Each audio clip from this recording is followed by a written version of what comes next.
You have the biggest dick I've ever seen on a man.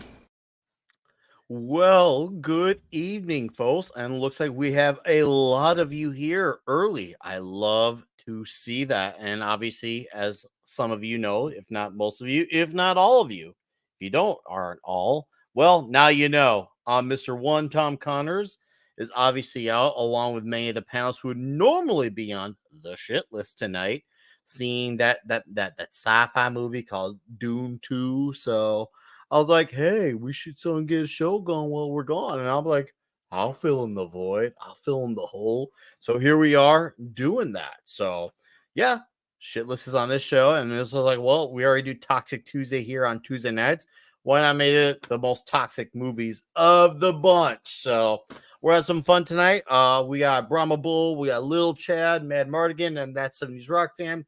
A little bit more slimmed down than would you expect out of a big 8 to 9, dude show. But we're gonna make this fun, and I can't say I'll highlight every list tonight, but I'll definitely at the very minimum highlight a few at the very least, but because who knows how many everyone's going to provide. And some people are asking, I saw 11 Alpha ask, what's this based on? For toxicity, you could say it could be based on whether it's like anti-PC, you could say masculinity, homoerotic greatness. I mean, you could look at a movie like Revenge of the Nerds and say, okay, there's a lot of really toxic parts in there. Or look at an action movie like The Last Boy Scout, very toxic movie. Well, we can all easily agree on something, spoiler alert, Blazing Saddles is as toxic as they come. Well, tackling complex issues. So that's what's going on there. All right. So we got Eric K for $2 says, hail my toxic people. Hail to the Wrench King Eric K. And then Christian Dorn's Vinyl Revival has been a member, a huge member for 6 months, says, huge 69 Slayer. Thank you, Kristen. Thank you, Eric K. All right, let's acknowledge some faces in here because we already got 40 plus people in here. That's what I love to see. Oh, Jonah Hex, Putin's cat, Eric K. Joe's Atmosphere, 11 Alpha, One Man Show, my guy, Juggalo Deathcock. Look forward to hanging out with you soon, sir. Houston's going to be a blast. RJ Godzilla, 81. Mars Monkey Max, the mighty Vulcan lives. Daryl Brewer. Hello, Daryl. Nice to see you, man. FKC 2005. Grand Admiral Adam. And it was my fault. I had some dumb issues with my computer that was being unparticipative. And well, we got it all straightened out. So shite happens, and it's all on me. I take all the blame and responsibility, or in this case, lack thereof. Gwagnar, Amelia Clark, Scroll Arms, hello, Bryant Barth, of course, Christian, Terry Scott. All right.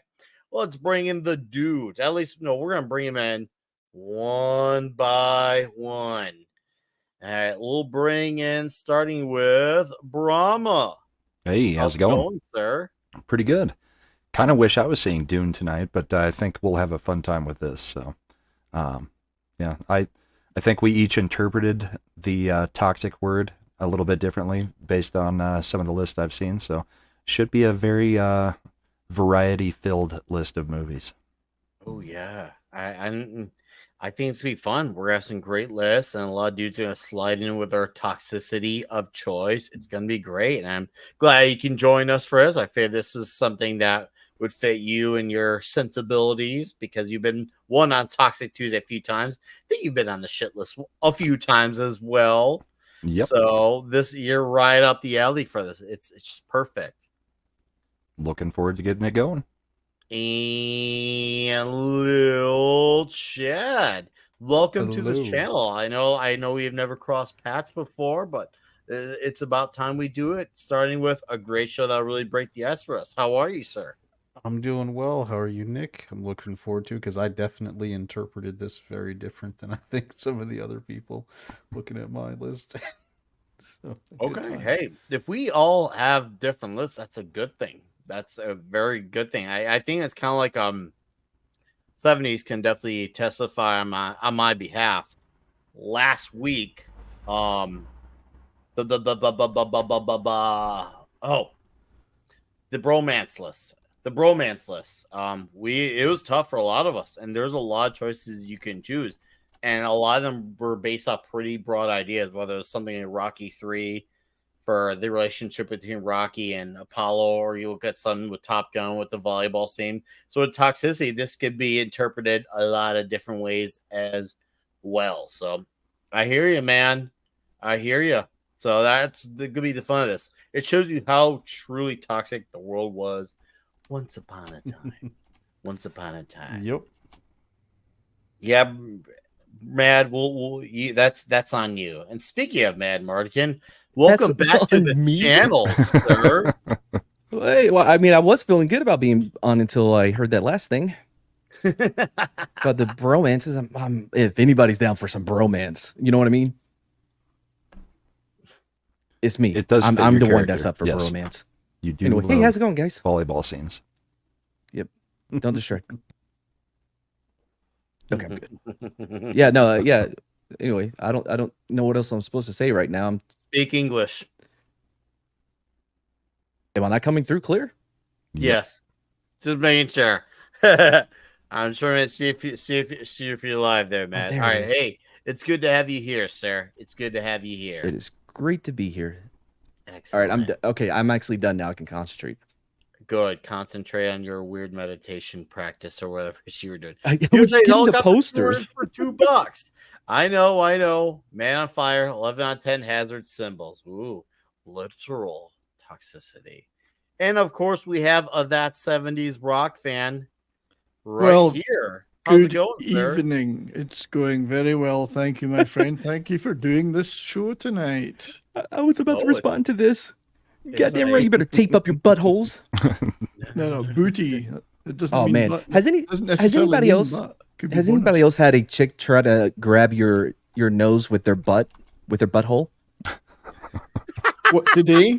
Like, or just this week? Just or, in or general. Oh, in general. Yeah. Okay. It is Well, it is terrifying because you're doing your thing down there and all of a Yeah, sudden really your nice your spandex there, Mad. nose is being sucked into a butthole. What? I Oh, see yeah, a man. nice spandex there. Accurate. That's you and Chuck. Even better. Oh, and then you and the Speedo. Really- Bros, who is that? You couldn't Oh. Photoshop Chuck onto her? No, it's Charles Bronson, dude. Oh wait, that was Charles Bronson? Yeah. Wait, in the second Speedo? one? Yeah, in blonde. the Yeah, the Speedo. blonde was Charles Bronson. Oh no, I was talking about the one I was in bed with. Well, it was Yeah. a beach. That was Charles Bronson. on Oh, the I thought right. that was Chuck Norris. I mean, that I wouldn't put it past him to, don the Speedo either. I mean, it's right up his alley, so it makes sense. All right. Well, Mad, are you ready to break the ice of greatness and share You your top 5 most Yep. toxic You movies? didn't let Mad choose, did you? Oh, God. So before you, You added, know he chose some really Well, gay shit. so before you added, here's what I went with. I didn't want us to double up, and I wanted to try to find toxic movies that people may have not heard of and should. You know what I mean? Lesser known movies. So that way, that's not good. only is this opportunity for me to give my 5 toxic movies, but also maybe suggestions or recommendations as well on top of it. Which is Okay. why for my number 5, I went with. Bambi. I'm I was going right. to Never Too Young to Die, It was going to be Bambi. starring John John Stamos, Gene Simmons, and Vanity. You made us watch that one. And Yes, thank I God did. it had the redeeming value of Vanity naked. So I missed Oh, that one. I'm glad I did. So, It was based so on good. that tagline, Mad, does that mean if you're a fetus, you fight harder than anybody else? I mean, if you consider that a human being. Guess it depends And on we're your starting state. off well. Sorry, no, but No, listen. So basically, this movie was the answer to James Bond. John Stamos was going to be the American young college student James Bond. Didn't work after this. I mean, they didn't have a sequel. Gene Simmons is a, I guess you would. They use a different term, but we would call him transgender now in the movie, and it is bananas. I mean, I was about to ruin it. Chad, you know the hints. I'll just say this. John Stamos defeats him. Avi, he's the good guy. In the craziest way I've ever seen in my life. It blew our minds. But yeah, Does he so bore him to death. he bit his boob. Anyway, so Oh, yeah, and Gene Simmons goes all in on this. What was his name? Are you Ragnarok? living off the alter ego where he was playing dual Yeah, roles? I mean, dude. you're selling Gene short. Oh my god! I mean, I don't. He's playing an Islamic gentleman in this. What? An Islamic gentleman, or was that a No. different movie? That was Runaway, wasn't it? Yeah, I don't think he was. That was Runaway with Tom Selleck and Kirstie Alley. Anyway, so if you've seen Runaway, take his evil guy, his villain in that, hype that shit up by about 10, give him some implants, let him do a fucking couple of songs, and that's where you got him in this. And he wears the fakest beard you will ever see. And when By he the way, takes, I'm Ragnarok. It's Velvet Von Ragnar. Velvet Von That's Ragnar. right. Oh yeah, I forgot about that. Thank you, Chad. oh. Just missing the Lothbrok. And you're also George Lazenby, wasn't he? Was in there playing John Stamos's father for several minutes. Yes. Yeah. It's, still haven't heard anything toxic though. What? Okay. How about? All right. Oh, man, where do I even start? I Is guess there we a could woman start in with. it? Oh, Vanity's in Yeah, it. Vanity. Yeah. And John Stamos is like, oh, I don't know if I can have sex with her. I'm go get another apple. He had like 4 apples before they had sex, and everybody knows it's gonna make you gassy. I don't know why they did this. It is the most absurd sex scene I've ever seen. It makes 0 sense with the cuts and the saxophone, like fucking Bolton was there playing. It's the craziest sex scene I've ever I seen. think you I know, meant it's Kenny tough. G. Take tough to the perform worst with parts PG in the of room. Michael Bay in the way he shoots film. Take that, hype it up by about 10, and you'll have that sex scene. There are so We're many also- goddamn we- cuts. And John Stamos was playing a college gymnast in this. Oh, as I forgot he well. was a gymnast too. Yeah, yeah, he's a gymnast. I'm sorry. Dude, That's toxic enough. I know this movie just keeps getting better. They dropped the original term for transgender a bunch. They What was that? Are What you was talking that about term? the one that had a song in yeah. Rocky Horror. Rocky Horror Picture Show? Oh, I don't think Gene Simmons was in there. No, the term. Oh, the term. I don't know. What movie? I tell you, say Something- her math. Something very suspect about those jeans though. What? Are they In the action poster. jeans? 70s? I feel maybe they're action jeans. That's just his We've pocket had- we've had 70s. a Quit great getting your mind in the conversation. gutter, man. Those things are He's- rolled up he's- way high. Way high. He's Yeah. got action jeans in mind. I mean, Is that the name guys, of the Chuck Asian Norris star in the was film? the Way master. high. Action jeans and wrestling boots. Action jeans. Yes, action sequel to jeans Action in Jackson. wrestling boots. Wait, Action Jeans, are those the Chuck Norris ones where he had the extra fabric in his crotch so he could kick? This is a real thing he had. Yes, no, they are. No, we talked about when we did. I think it was Invasion USA, 70s. I think we talked about, or maybe we did on all of them between that, Missing in Action. God, there was a few hours that we did. We did Lone Wolf McQuade. We'll just say our Missing- first Chuck Norris month. We'll have another Missing Chuck Norris Infraction. month. Yeah. Lone Wolf McQuade was the first one we did because it was my favorite movie growing up. I watched it every day. Oh my god, when he's going out there with the fan boat. What, in Lone Wolf McQuade? Oh wait, no, I'm thinking of that. I mix them up. Was that no? That one was Invasion USA. No, right? Lone Wolf McQuade was a very was that Lone Wolf McQuade? Was the it one was the with one where he was a Carradine as the Texas bad guy, Ranger, right? well, Carradine yeah, was the- and he was a Texas Ranger, which was way out of Casting step for against Chuck Norris. type. Casting against type. Yeah. But Got a lot of movies to go through. Yeah, yeah, I'm just buying time until you guys are like, all right, let's move on to the next one. All I right, think well, that was before Brahma politely 2024. doing that. I've been on the list shows before. We can't go 10 minutes on each movie. All right. Especially not on my shit. No, definitely not on yours. Nobody knows anything about So, them. well, no, we're gonna do 5. All right, so Brahma. Yeah, Here's first your one on my number list. 5. Well, number 5 is Ooh. you don't mess with the Zohan. So, You were already embarrassing me. yeah, so like we said, a lot of people interpreted it different ways. So this one is about Adam Sandler's character is like a Mossad agent retires, comes to America to cut hair and have sex with every woman that he cuts hair, even the very, very old, ugly ones, and then falls in love with a chick, and then you've got the whole Israeli-Palestinian conflict going on in it too, and everything else. So yeah, I love how they. it was one of the last good Adam Sandler comedies. They I struggled to think. make the Palestinians, No. not quite the bad guys, even though they're the bad guys, in a way. He tried. Adam Sandler tried to be balanced. If you know, It what had I mean. peak Emmanuel Shirky, whatever her Sharik, Emmanuel whatever her last Shriek. name. She had like a 2-year window because she was on 100 Girls. Was the first movie that was I like remember 19. seeing. That was like 2000. Damn, Brahma, you're pulling one that I thought I was the only one I knew about. No, but she was in what was the show? The HBO show about Entourage. She was on Entourage. And then she was on, they were trying. She had a moment, and then it was Quite the gone. thing for a moment, yeah. But just the display of the two different cultures, like all the shops are called going out of business or closing sale. That's It's the got name so many of the guts. stores. It's got Sony guts. That was my favorite line. Like, no, it doesn't. The name on outside doesn't matter. It's got Sony guts. This is one of my least favorite. Like one of my, this is one of his worst movies for me.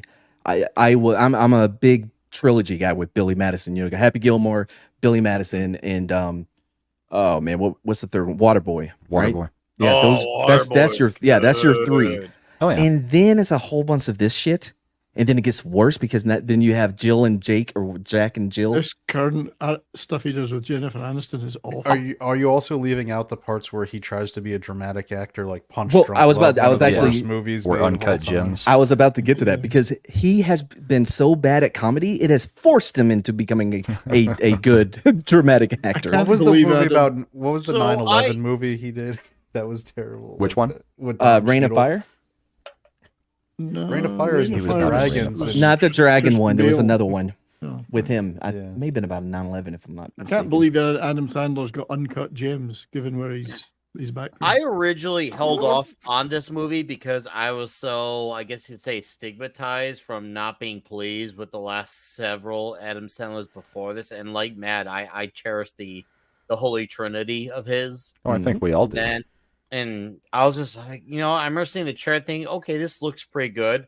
But I was so like burnt out that I just didn't give it the time of day. But I am now kind of reconsidering it, Brahma. I am kind Mad, of. I looked. It up. is one of the better ones out of his crappier ones. You were going for a good argument. Rain over me. Rain Yeah, Over I Me. just thought of it. Didn't steal it from the chat. All right. By the way, Click. People sleep on Click, but that's actually a pretty solid Adam like Sandler Click. movie. Yeah, It actually okay. I it thought has was some good okay. Look, if you're a father, it has I some remember good nothing of emotional moments. Yeah. Okay. It I'll actually hits you in the rewatch it. feels a little bit. Because last time I did watch it was before I was a dad, and I thought it was okay. I thought it was better than Go some of the back and few watch it movies again now that you've got a prior kid. to this. Because I was the So- same way when I first saw it. Obviously, I was younger. didn't Yeah, have the a kid. scenes with Henry Winkler hit you It a little hit- bit different when all you of were us a It were. hits kid. you hard once. All you're of us a were parent. younger when we saw it. Yeah. Still much We're acting younger like than that was today. Chuck the Gem. Dude, it is top 5 most talked about. It's basically in tonight's Yeah, edition boost. is a Toxic Tuesday spinoff. So The only thing toxic is his list. this is the list. Yeah, the list in of itself. Who starts with Zohan? Well, that's the worst of the 5. I mean, so yeah.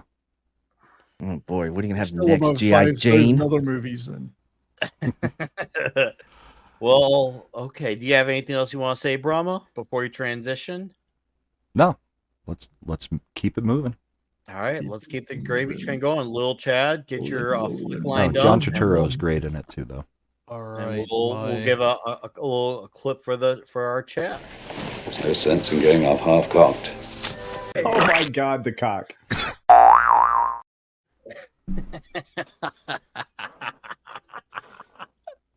Oh, good old Culture Casino, who I don't think is doing his Culture After Dark tonight. Nope, because So- he's at Dune as well. Man, Oh, I yeah, should have he's got at those the- tickets when I This had a was chance. almost on my list. Dude, Almost. okay, yeah, I think we should definitely maybe after we all do our list, we'll throw in an honorable mention. This is so close, but take it away, little Chad. So- It's your show right now. Let's do the toxic checklist on why this movie is basically kryptonite to current year sensibilities. We've got the opening of this movie where Arnold Schwarzenegger is a single father with nary a wife to be found, going out having amazing, fun bonding moments with his daughter Alyssa Milano. You've already won me over, by the way. They're getting ice cream. He's doing that, but he's still doing the manly stuff. He's cutting down trees, doing all that. Then you've got the pure action elements of it. His daughter gets kidnapped. It's basically Taken before Taken, and he's gonna go get him. He's got to go get her back. And the fact that Radon Chong solely exists in this movie to drive him or fly him places and has no other role or necessity. She's not even worth having that a random 80s boob moment. She's just there to be she's just there to be a chauffeur. She is just drive me from point A to point B so I can get guns. Fly me from point A to point B so I can kill an entire army by myself. And then fly me back home with my daughter. You're my chauffeur. Like, this is, I can hopefully Matt appreciates it because the female is completely superfluous and barely has any role except taking him places. It's and the action is just so over the top. He's a one-man army. This is, I think, Commando is one of my favorite one-man army because it actually had a big budget. It was like a full-on mega release. It wasn't, I mean, I love canon movies, but they had to do it on a lower budget. When he's doing this one, I think, and James Cameron wrote this one, didn't I, if I remember right? Yeah, so it's to me, it's easily slots in at number 5 for toxic movies in 2024.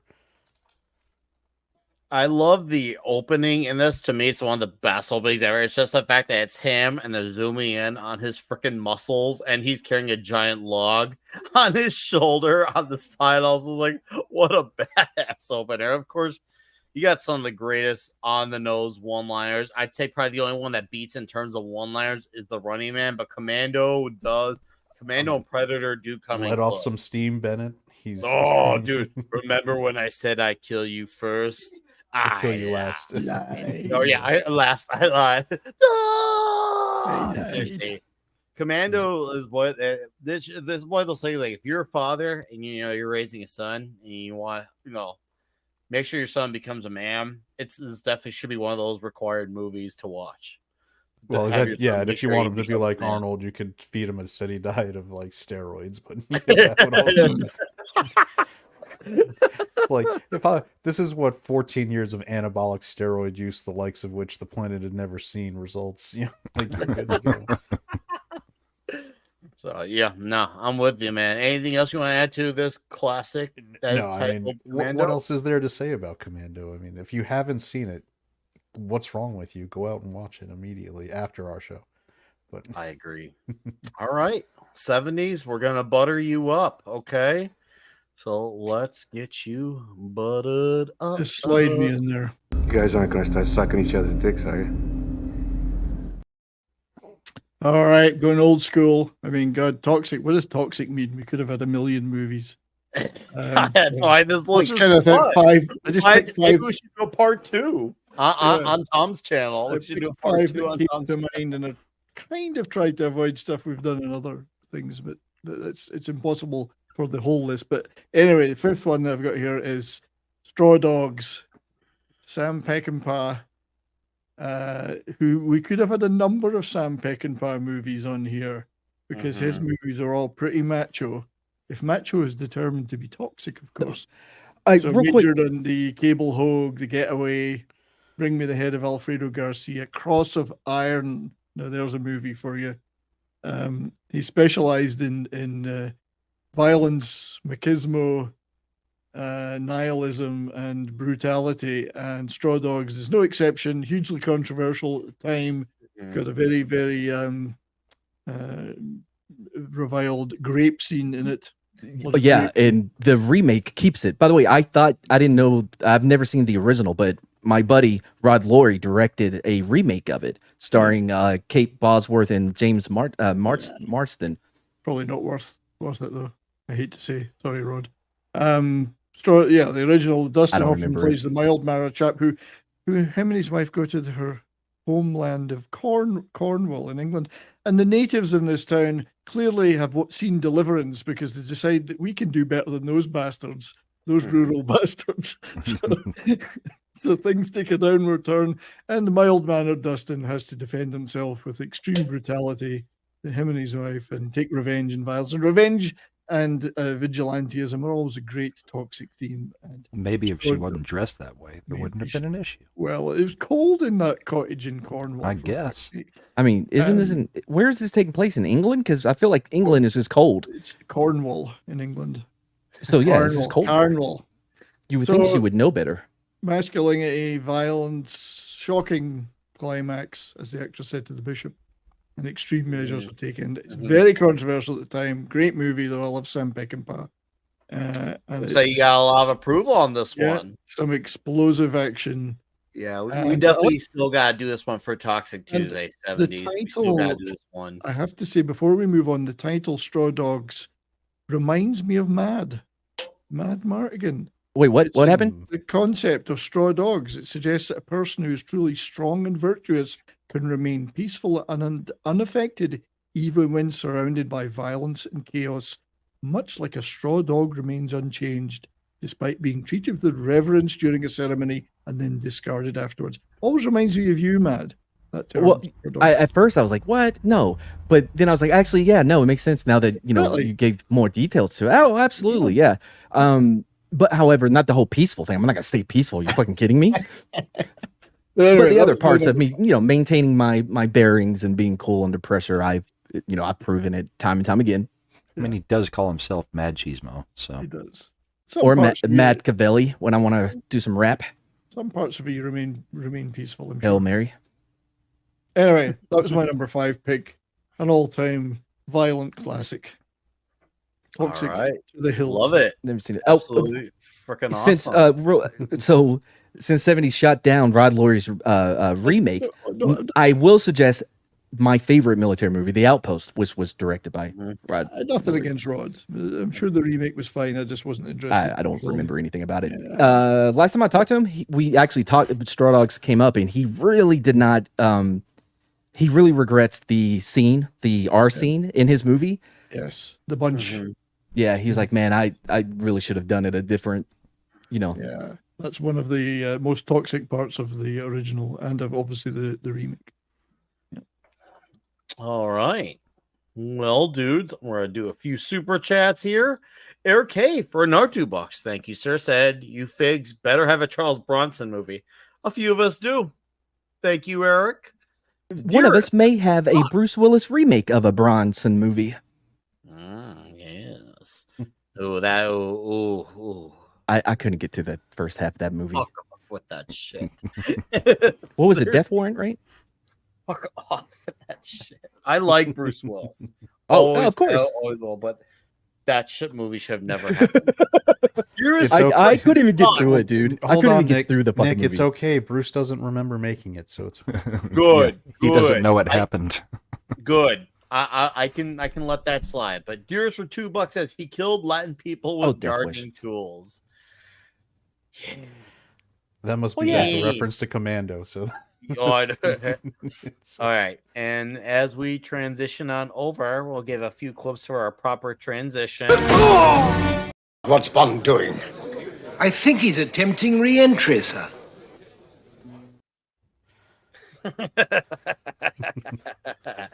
So I'm going with, for me, a canon film. I fucking love Over this the movie. Top.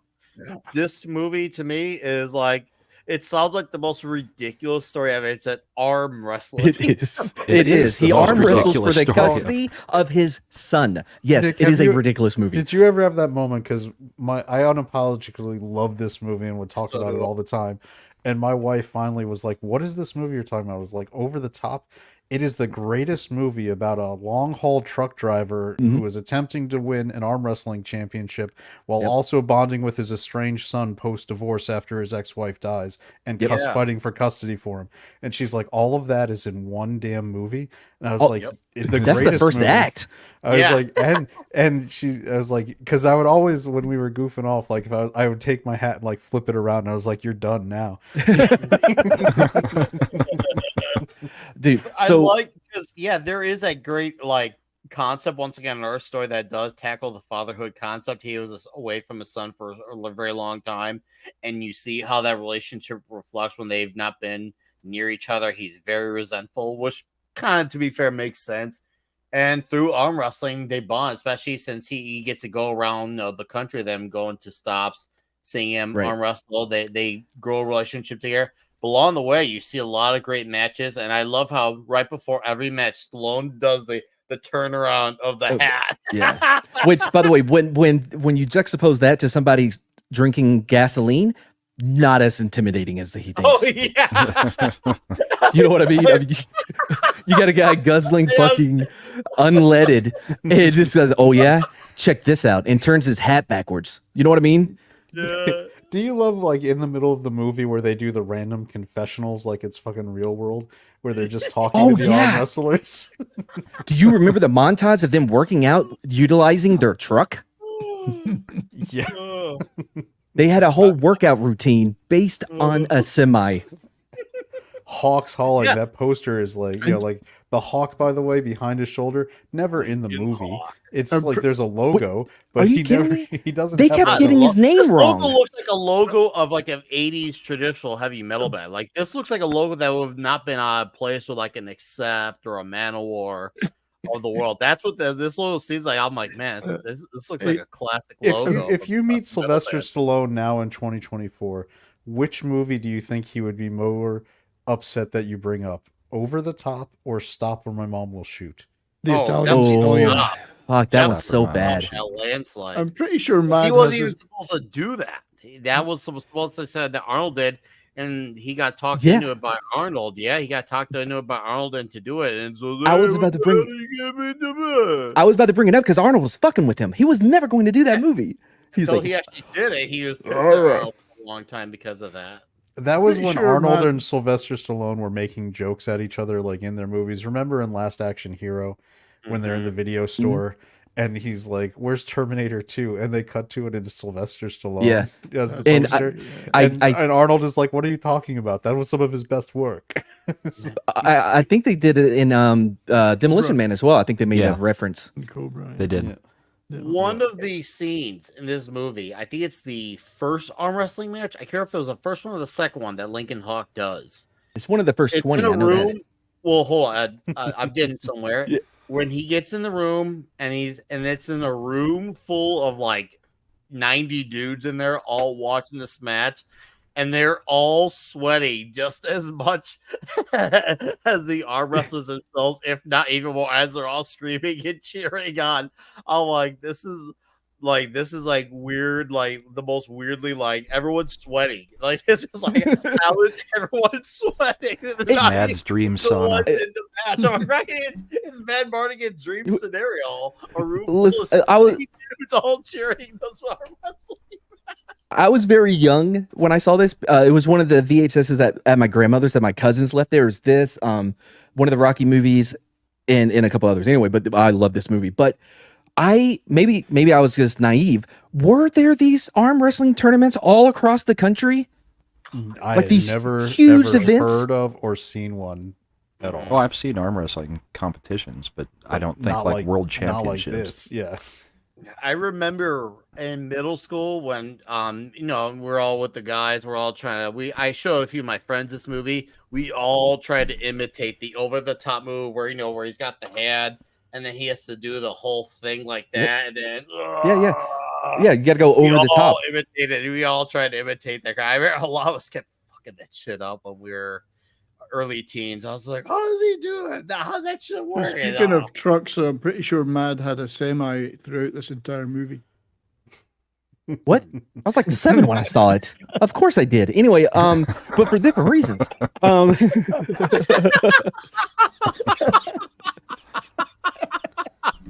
It's good to see you again, man. It feels just like another episode of Toxic Tuesday. Oh, by the way, the whole over the top maneuver, always do it. I always did it on a first date to see. You know what I mean? I want them to know that they will be dominated in arm wrestling. I think under the bottom is more your maneuver. And oh man, if I was like, ooh, this, I don't know about this one, I would bring out water, but I put in a gas can to help the intimidation. All right. Anyone else got anything to say about this before we transition? Not to better Mad? than what I just said. Okay. No. Okay. All right. Anyways, let's get to a screen. All right, Mad. Are you ready? Yeah, I'm. It's back to me. Yeah, I'm ready. By the way, no, Real Still and Over the Top are not the same movie. Well, I guess kinda. All right. They actually do have a lot of similarities. Yeah. I guess that'll be. Yeah, Except actually, you're right. Over the Top doesn't bother having a female romantic interest at all. Which I appreciate, but Real Still's In fact, really they good. kill though. her. It's the weirdest place that you personally have ever gotten the urge to make whoopee. In the ass? Boy, why are there so many clips of me?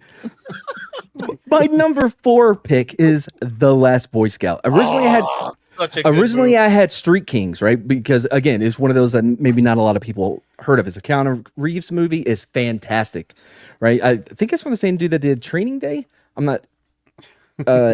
David Ayer. I think it's a David Ayer movie. Anyway, but The Last Boy Scout. I saw that none of y'all put it on the list, so I had to make a change. It's one of the best movies that came out of this buddy cop time of the 90s. You know, it's a Shane Black movie. I'm a big Shane Black fan. It's set during Christmas.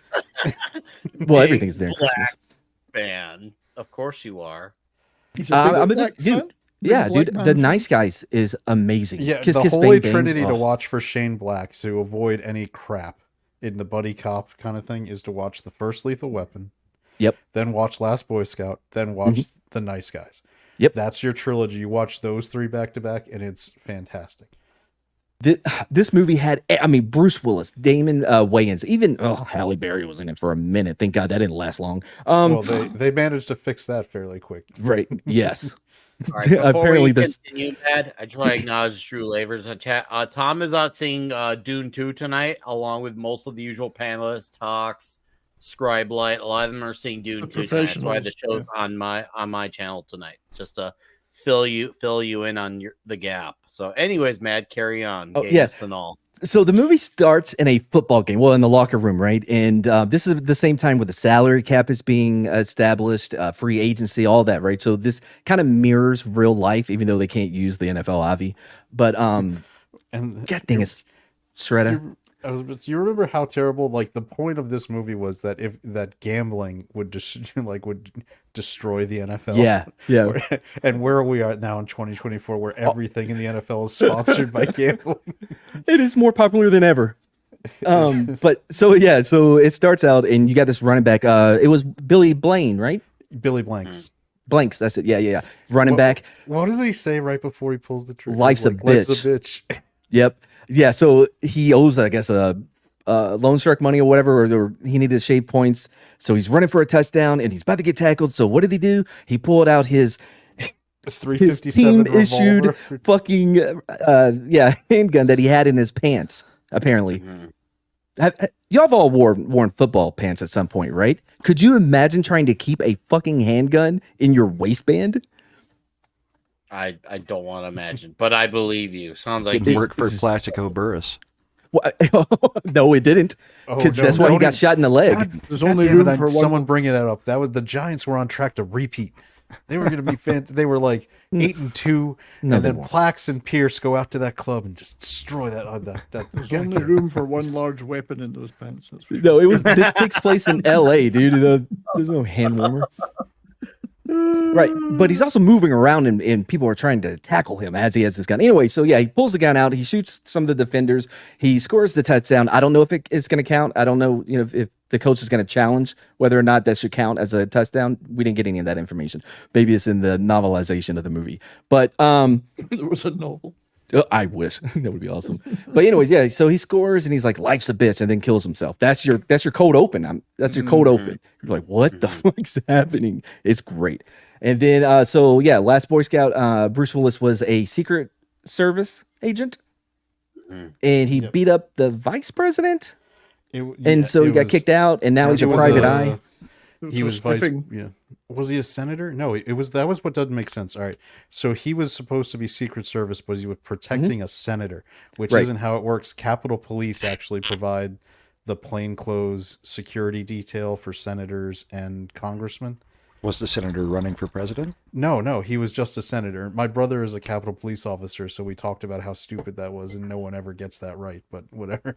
But no, he was a Secret Service protecting the senator from the state of California, and he ends up being the key guy for voting on legalizing gambling for the not NFL.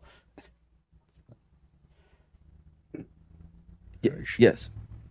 I was reading chat. But I agree or disagree. Anyway, so Bruce Willis is basically Bruce Willis in this movie as far as his kind of run-of-the-mill, down in the gutter, may have a drinking problem. Definitely has a drinking problem. You know what I mean? He's that guy. He's John McClane, you know? Is he sleeping in his car?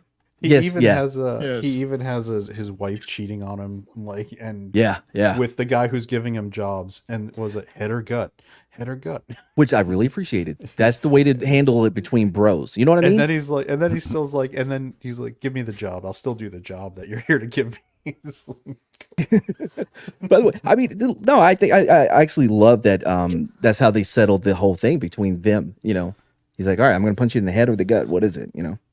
If it was a chick, Willis and Wayne's did not get along apparently when making this movie too. Apparently, no one got along. No, I didn't know no one. I knew these two didn't get along. Well, I'm pretty sure this is what stopped Shane Black from working with Joel Silver anymore, because obviously it's the '90s. Joel Silver was all over this thing in cocaine, and they had so many arguments. Sawdust to you.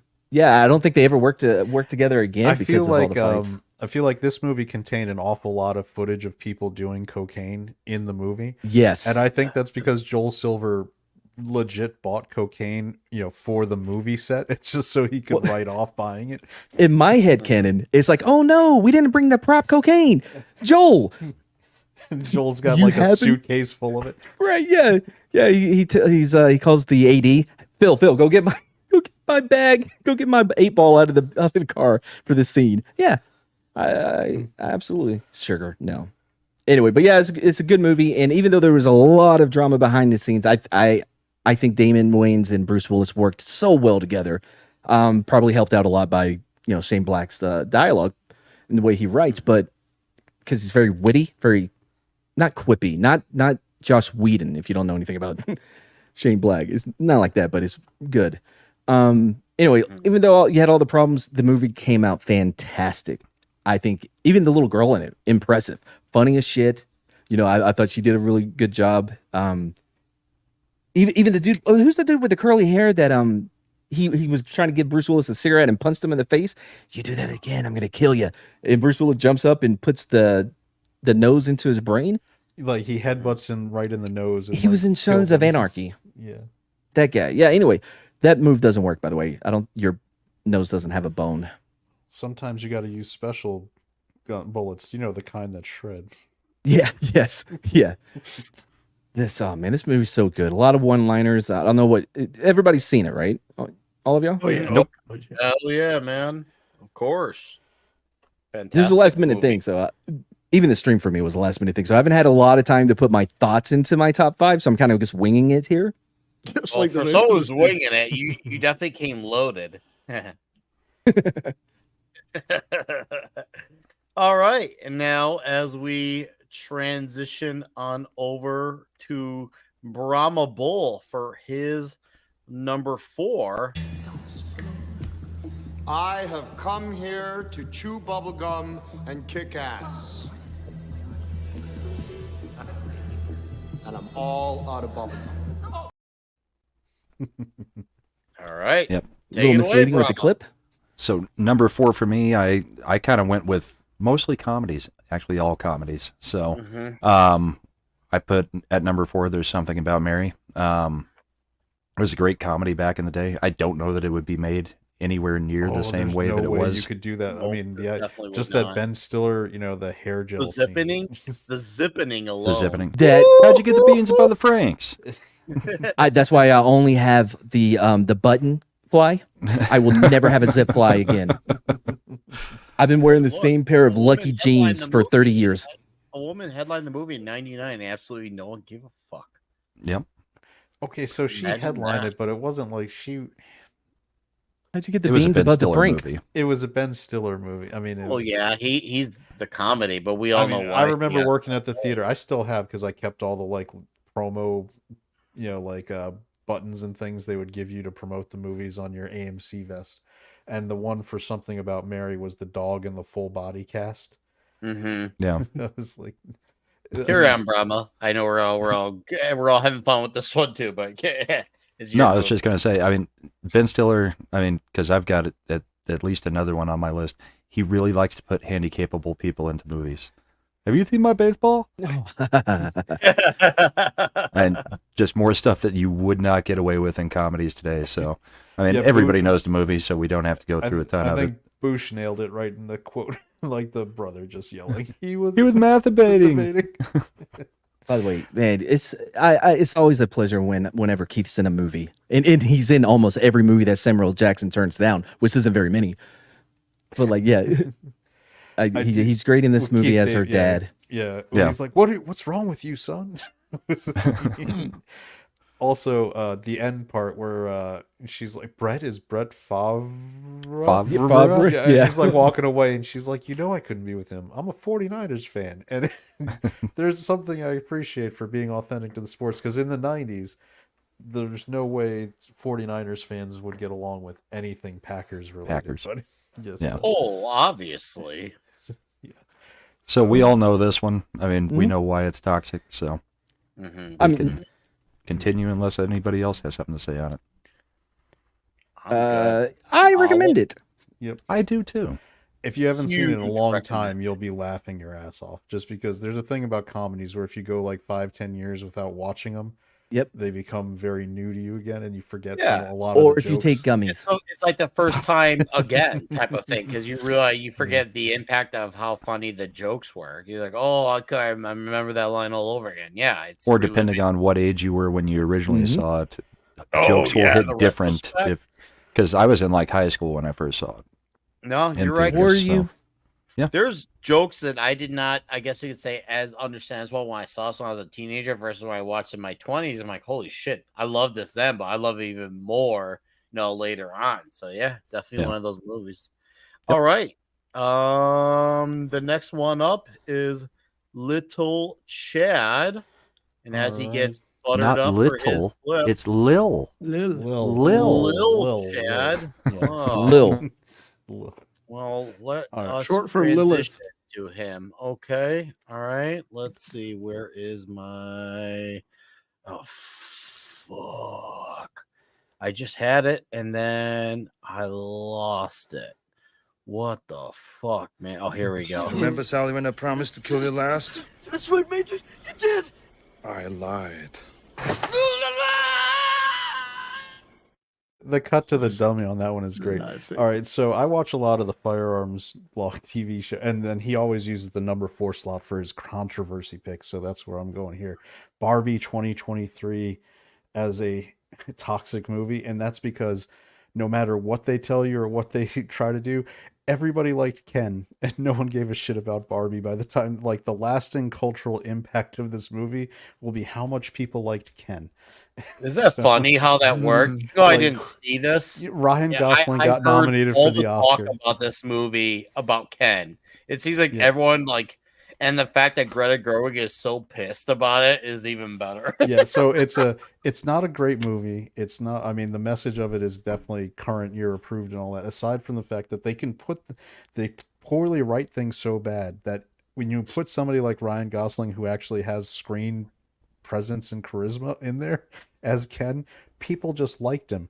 They liked his character, and he's the one who gets nominated for an Oscar. He's going to be on stage singing his Ken song because it got nominated for an Academy Award for Best Song. No bullshit though. On my playlist that I play whenever I'm driving somewhere, I have his cover of Push by Matchbox 20. Yeah, they forget like he was in there playing Push. Oh, so good too. I think Can't Ryan believe they let you Gosling. drive. I think when the Fall Guy comes out, it's actually going to do pretty well. I agree. Yeah. And it's going to be hilarious because Ryan Gosling has been trying to launch in Hollywood for 20 damn years to really be a leading man. and Barbie is what's going to do it. No, he's already there, dude. He was there before. Are you kidding? No, he never was. His movies never opened. He couldn't open movies, and I'm worried he still may not. But look at his box office. He didn't make any money. Notebook. I'm pretty sure the Notebook made a couple bucks. The Notebook made money, but it wasn't because of Ryan Gosling. It was because Nicholas Sparks had a 2-year run where anything Nicholas Sparks was making money. Kevin Costner did Message in a Bottle and made money. Wait, so did Drive not make any? Drive didn't make any money. It was a flop. Oh man, I just saw it for the first time. Was a flop. Drive was a flop. I saw Drive for the first time last year because I've always tried to hate Ryan Gosling because I hate the Notebook so much. But god dang it, he's too charming. He wins me over, man. You just cannot hate that guy. And that's what I mean. I think Margot Robbie was box office poison before Barbie, and she's going to go right back to it. And Ryan Gosling's the one who's going to end up getting the bounce. Listen, this movie piss them off more. This movie is garbage, but it gets even worse when it's all about Barbie in that third act. Once they start limiting Ryan Gosling's screen time, the movie gets fucking. It is such garbage. That third act is so bad. Okay, so by this logic, and you guys tell me if I'm hearing this wrong, but it seems like Ken saves this movie. Saves the first two acts. Ken is the only that he's in. The stuff that he's Ken in. is the only thing worth watching in this movie. But and Ryan Gosling is so charismatic and owns like his delivery. Like even the part where he's like, "Did you bring your rollerblades?" And he's like, "I never go anywhere without them." Just the way he's delivering every line. Like when he's in, when like Mad brought it up when he's singing "Push" by Matchbox 20, the expressions on his face as they're doing that is what's owning the scene. Like the Barbies are nothing, but his expressions as they're doing their plan are what make the scene. He even does the meme. He does the meme as he's singing. He exaggerates the way he would. I wanna push you around. The way that dude sung the song, right? But it's just very exaggerated and it's great. He leans into that whole 90s, what would you call it? Not rock. But pop rock. It was pop rock. It was like rock. I would love to see him try to do like the smooth, like cover smooth, like.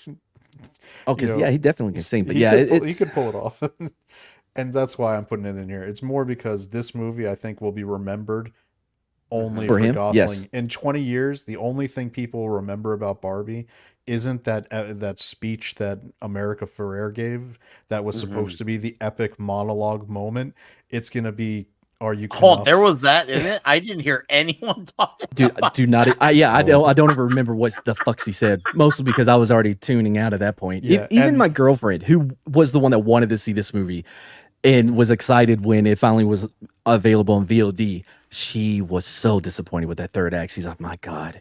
You know what I mean? Because there's some good things in there. All of it doing with Ryan Gosling, but oh man, I know this sounds very gay, but Ryan Gosling is awesome. Even in bad movies like Gangster Squad. That was it. That was your. This sounds really gay.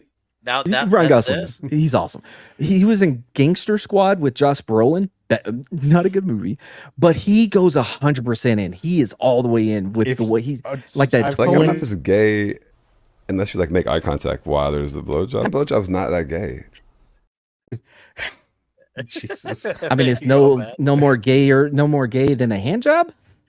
Mad's like, if I can say no homo with it in my mouth, it's not gay. Oh, I would never say that. Are you kidding me? But there was another one. It was what was the one with Steve Carell he did? Where he was like the womanizer. He ends up with Emma Stone. He did like 3 movies with Emma Stone in a few years. But that one, he was supposed to be the womanizer who ends up counseling Steve Carell, who's going through a separation on how to like actually land women. And I haven't finished that movie yet. He's so, it's like Matt said, he's just so damn charming. Even like when he has a character arc in that one where he learns that the real end goal is finding a woman you can be a partner with and all that good stuff. But he just pulls off he's always charismatic on screen, and so that was my pick. Except for Only God Forgives, but we can move on though. Yep. That movie. Yeah, we need to. We're at the 4s and we're an hour in. Yeah. Do we got anything else major to add to Barbie, or is that it? Otherwise, we're at transition to 70s.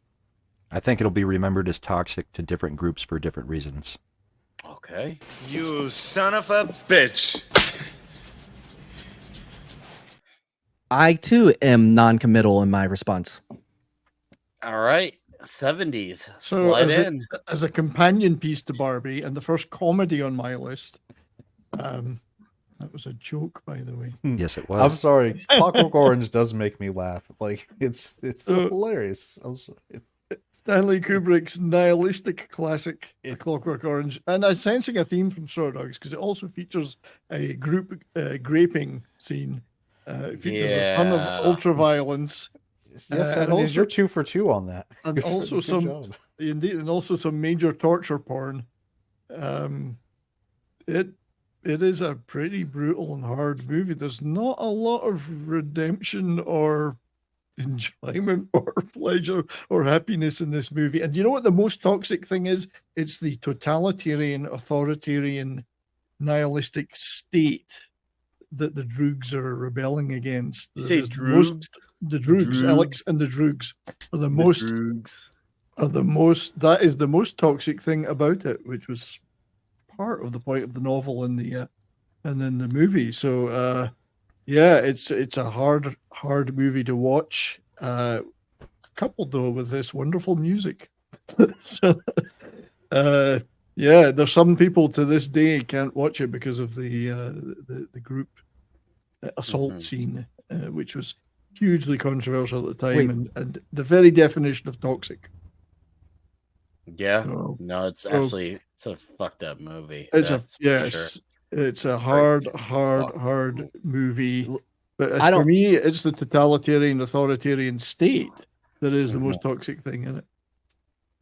I've never seen this movie. I've seen clips of it and I get it. I get what it is, but I just do not want to watch a movie that is so, just what you're saying, 70s is a very hard movie to get through, to watch. And why am I don't need to hoard that into my mind. You know what I mean? Didn't say it was pleasant, but it is toxic. That's what I'm saying. Yeah. That's why I'm just saying that's why I don't have anything to add. I'd never watched it. It is very toxic indeed, and still is to this day. Nothing. Very few movies have outdone it, even to this day. All right, so we got over 100 people in here. Thank you all for being here. It's a nice, giantly huge crowd, considering that there's no Tom Connors led show tonight, and the fact that you all showed up for this is excellent. So I just want to say thank you all for tuning in. I do greatly appreciate it. We will transition over to my pick. So let's get on doing that. So you're telling me there's a chance? Yeah! I read you. Death Wish 3 for my number 4. Now, I'm going to admit, for the last week when I thought about this one bounced around like 4 to 3 to 2. Now, I know it's not the most topical, like 1 and 2. 1 and 2 are definitely the most, I guess you could say, socially challenging in terms of topic. But for me, number 3 is my absolute favorite, bar none. I mean, you still got some great one-liners. You learn that Paul Kersey is absolutely cursed when it comes to having a lady in his life. It doesn't matter what he does. It's just bad news for them. You got great lines like, "We heard shots. What happened? They sent them a message." So damn good. And of course, the legendary line, "They killed the giggler. They killed the giggler." I mean, that was like the line heard around the freaking world.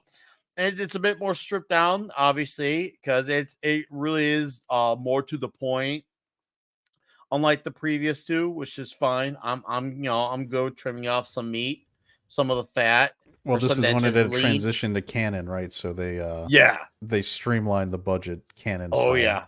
And it's one of those rare times where that streamlining, in my opinion, paid off, because the last half hour, 35 minutes, it is just it was the Battle of New York before people considered the first Avengers movie the Battle of New York, because obviously this was more of a particular session in Brooklyn.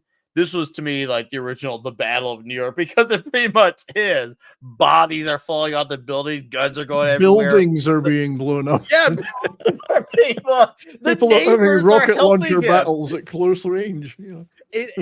Now the neighbors are helping him too, because they're realizing that he ultimately is a one-man army, but even he still is a human at the end of the day. So the humans are helping him. It's absolutely one of the most chaotic action sequences still to this day in all of movies. I could just rewatch that last half hour alone. To me, I always watch this movie in its entirety when I watch it, but that last half hour to me, that thing is like 11 out of 10 eternal bliss. I couldn't recommend it enough. And to me, you can't say you're an action movie fan and not have Death Wish 3 there in the upper echelon of favorites. That it's such a chaotic movie, and my life is better for it. And I feel like any proper action movie fan that appreciates true masculinity, toxicity should appreciate this movie at the very minimum. So yeah, once again, a perfect movie. And yeah, that's pretty much it for me at Death Wish 3, unless you guys want to add anything. No, I don't want to get another message in the back from Brahma. We may be talking about Death Wish again. Only that it's got a excellent first movie appearance for Marina Sirtis of Star Trek: The Next Generation fame. If anybody wants to see what she was research? Up to. I mean, no, there's no way you had that off the top of your head. No, people who watch Star Trek know that she was in this for reasons. What reasons? Troy. Yeah. What reasons? Well, I mean, just Brahma, normal reasons. Are you ready to go all in? Are you ready to slide in? I figured we'd let Mad go first. What? Because it's his turn, isn't it? Oh, you're right. It is Mad's turn. Oh, shite. Well, then, I guess let's get to Mad. All right, what number is this? 3, right? Number 3. Skip Mad's. You are a good-looking guy. And I'm a good-looking guy. You are? I am? Shot caller. So this one I was number really looking 3, forward. Guys, by the way. This is my number 3. Did you say dog caller? Shot caller. Right, it's on the screen. You can read it. Can you? I don't know what Canadians read in, but What says I'm assuming it's some French English hybrid. Mutsi Anglais Tabernacle. What was that? I saw this movie. I think it came out just a few 3-4 years ago, whatever. But man, I've seen it so many times. It's just it's such a good movie, and not enough people have seen it. And basically, what it comes down to, you got Jamie Lannister here. He's in finances, like upper middle class, and him and his wife, they're out with friends, drinks. He's driving. They get in a wreck, and someone dies, and he gets manslaughter, right? But he got to go to big boy prison because there was the death. Because the guy was killed, he has to go to the prison with all the violent inmates, and he is as white collar as they come. So this movie is basically showing his journey from this very well-off, guy with a perfect family and house and everything, and now he's in big boy prison, having to having to put things up his butt to take out to the yard. So he's Beecher from Oz. I don't know. I didn't really get into that show, but yeah. Anyway, so this movie just shows him working, basically just rising in the ranks of the Aryan Brotherhood in prison. Yeah. But he's like, that's just a straight shooter with upper management written all over. It's a really good. I really love how they never made him less or weakened him, even when he's telling his wife, I don't want you to come here anymore. He has in his mind what he has to do to survive, and he sticks with it. He's stoic, but with what would you say, Brahma? He's very stoic, but he's charismatic in the same sense. Not a lot of people can pull that off, to be stoic, but also keep your attention on screen. And I think he does a great job in this, because he's not a very talkative guy in this. But I think it's great. Gravitas would maybe be the word for it. Gravitas. Yeah. Also, he keeps your attention, but he's also, he's not emoting a lot. Yeah. Shane from The Walking Dead is in it as well. It was weird when he said, "You can't protect him, Jamie." I was like, what? That's not even his name in this movie. Carl. I could not think of his name in this movie. Coral. Money, right? That's what they called him. That was Money. But anyway, Brahma and I are the only ones that have seen it, right? No, Mr. Mardigan or anyone else on the panel want to add anything to this? No, I it's actually haven't seen this one. I second. I haven't either. I'm curious. It's really worth a watch, guys. You will not be disappointed. Very good, yeah. All right. Shall we? If you like get the ready for gray, transition? yeah, I'm removing mine now. Yeah. Yeah. So this and the gray are two of my go-tos when I want some to watch. But anyway. All right, dudes. Let us transition on over. Let's get to this. Okay. And No, I don't hate Balboa, but I pity the fool, and I will destroy any man who tries to take what I got. Yeah. All right, Brahma. Sticking with my toxic comedies, we had to get an old school Kevin Smith in there because he used to be good. So we've got Dogma, which at the time when it released, I mean, it was protested by a lot of Christian groups who hadn't even seen it. I never had a problem with it, even as a Christian, it didn't bother me at all. I mean, I'm with you on that one. I like it more than Clerks. I do too. I like it more than Clerks. I like it more than any of the Clerks. Yeah, I would say here. Same here. It's his best written, best shot, best edited. It's basically peak Kevin Smith. I'm gonna have to push back because Red State, in my opinion, it's been years since I've seen it, but in my opinion, I thought it was well made, really well made. I really enjoyed that movie. I thought it was one of his best. Mm-hmm. I mean, John Goodman can carry a lot of things. He's actually very underrated. Like if you go see, was it 10 Cloverfield Lane? You watch John Goodman actually has a lot of screen presence and can pull that stuff off. And I think he lent a lot of that with Red State more than Kevon Smith was doing with Red State. I've got a fun fact about the town. One of the towns that this movie takes place in, McHenry, is a town that I once lived in. It's way up north of Illinois, close to Wisconsin. I remember watching this thinking, McHenry? What the shit, McHenry? I was like, wow, I've never seen or heard of a movie referencing McHenry of all things. So, and also Kevin Smith's brother, who I met both this stroke cancer that Kevin had. Heart attack. Thank you. This is pre-heart attack. He has a brother and he lives near McHenry. Maybe that's why they based it off McHenry. Yeah, his brother lives out there. I met him once with a friend. He was doing a private screening of Mallrats. It was Mallrats. He was doing a private screening at this movie theater. I think it was the screening or actually it was in McHenry. I forget, man. It's been so long. Yeah, it's all crazy. It's connected like that. Yeah, some of the toxic in it. Of course, you've got Alanis Morissette playing God. My favorite scene in the movie is by far when they go to the corporate offices, and Loki goes around just killing everybody, and he leaves the one chick, but she forgot to say "God bless you," so he was going to blow her head off too. Man, Kevin Smith lucked out so much to have those two guys stick with him this long. You know what I mean?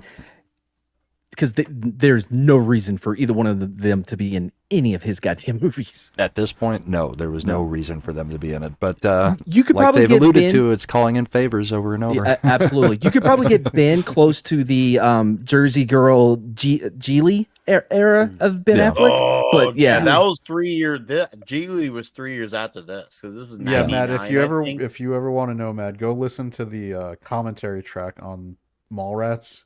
Because there was a whole part where Kevin Smith was talking, and Ben Affleck's in the room during this commentary track about how Ben Affleck kept begging not to have any of his scenes cut because he was trying to make it in Hollywood. So he's like, he was in Phantoms, man. It was good.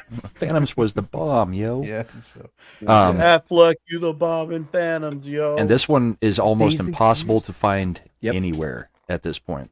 I believe it's because of Weinstein. Yeah. Weinstein owned the rights, so it's not on any streaming services.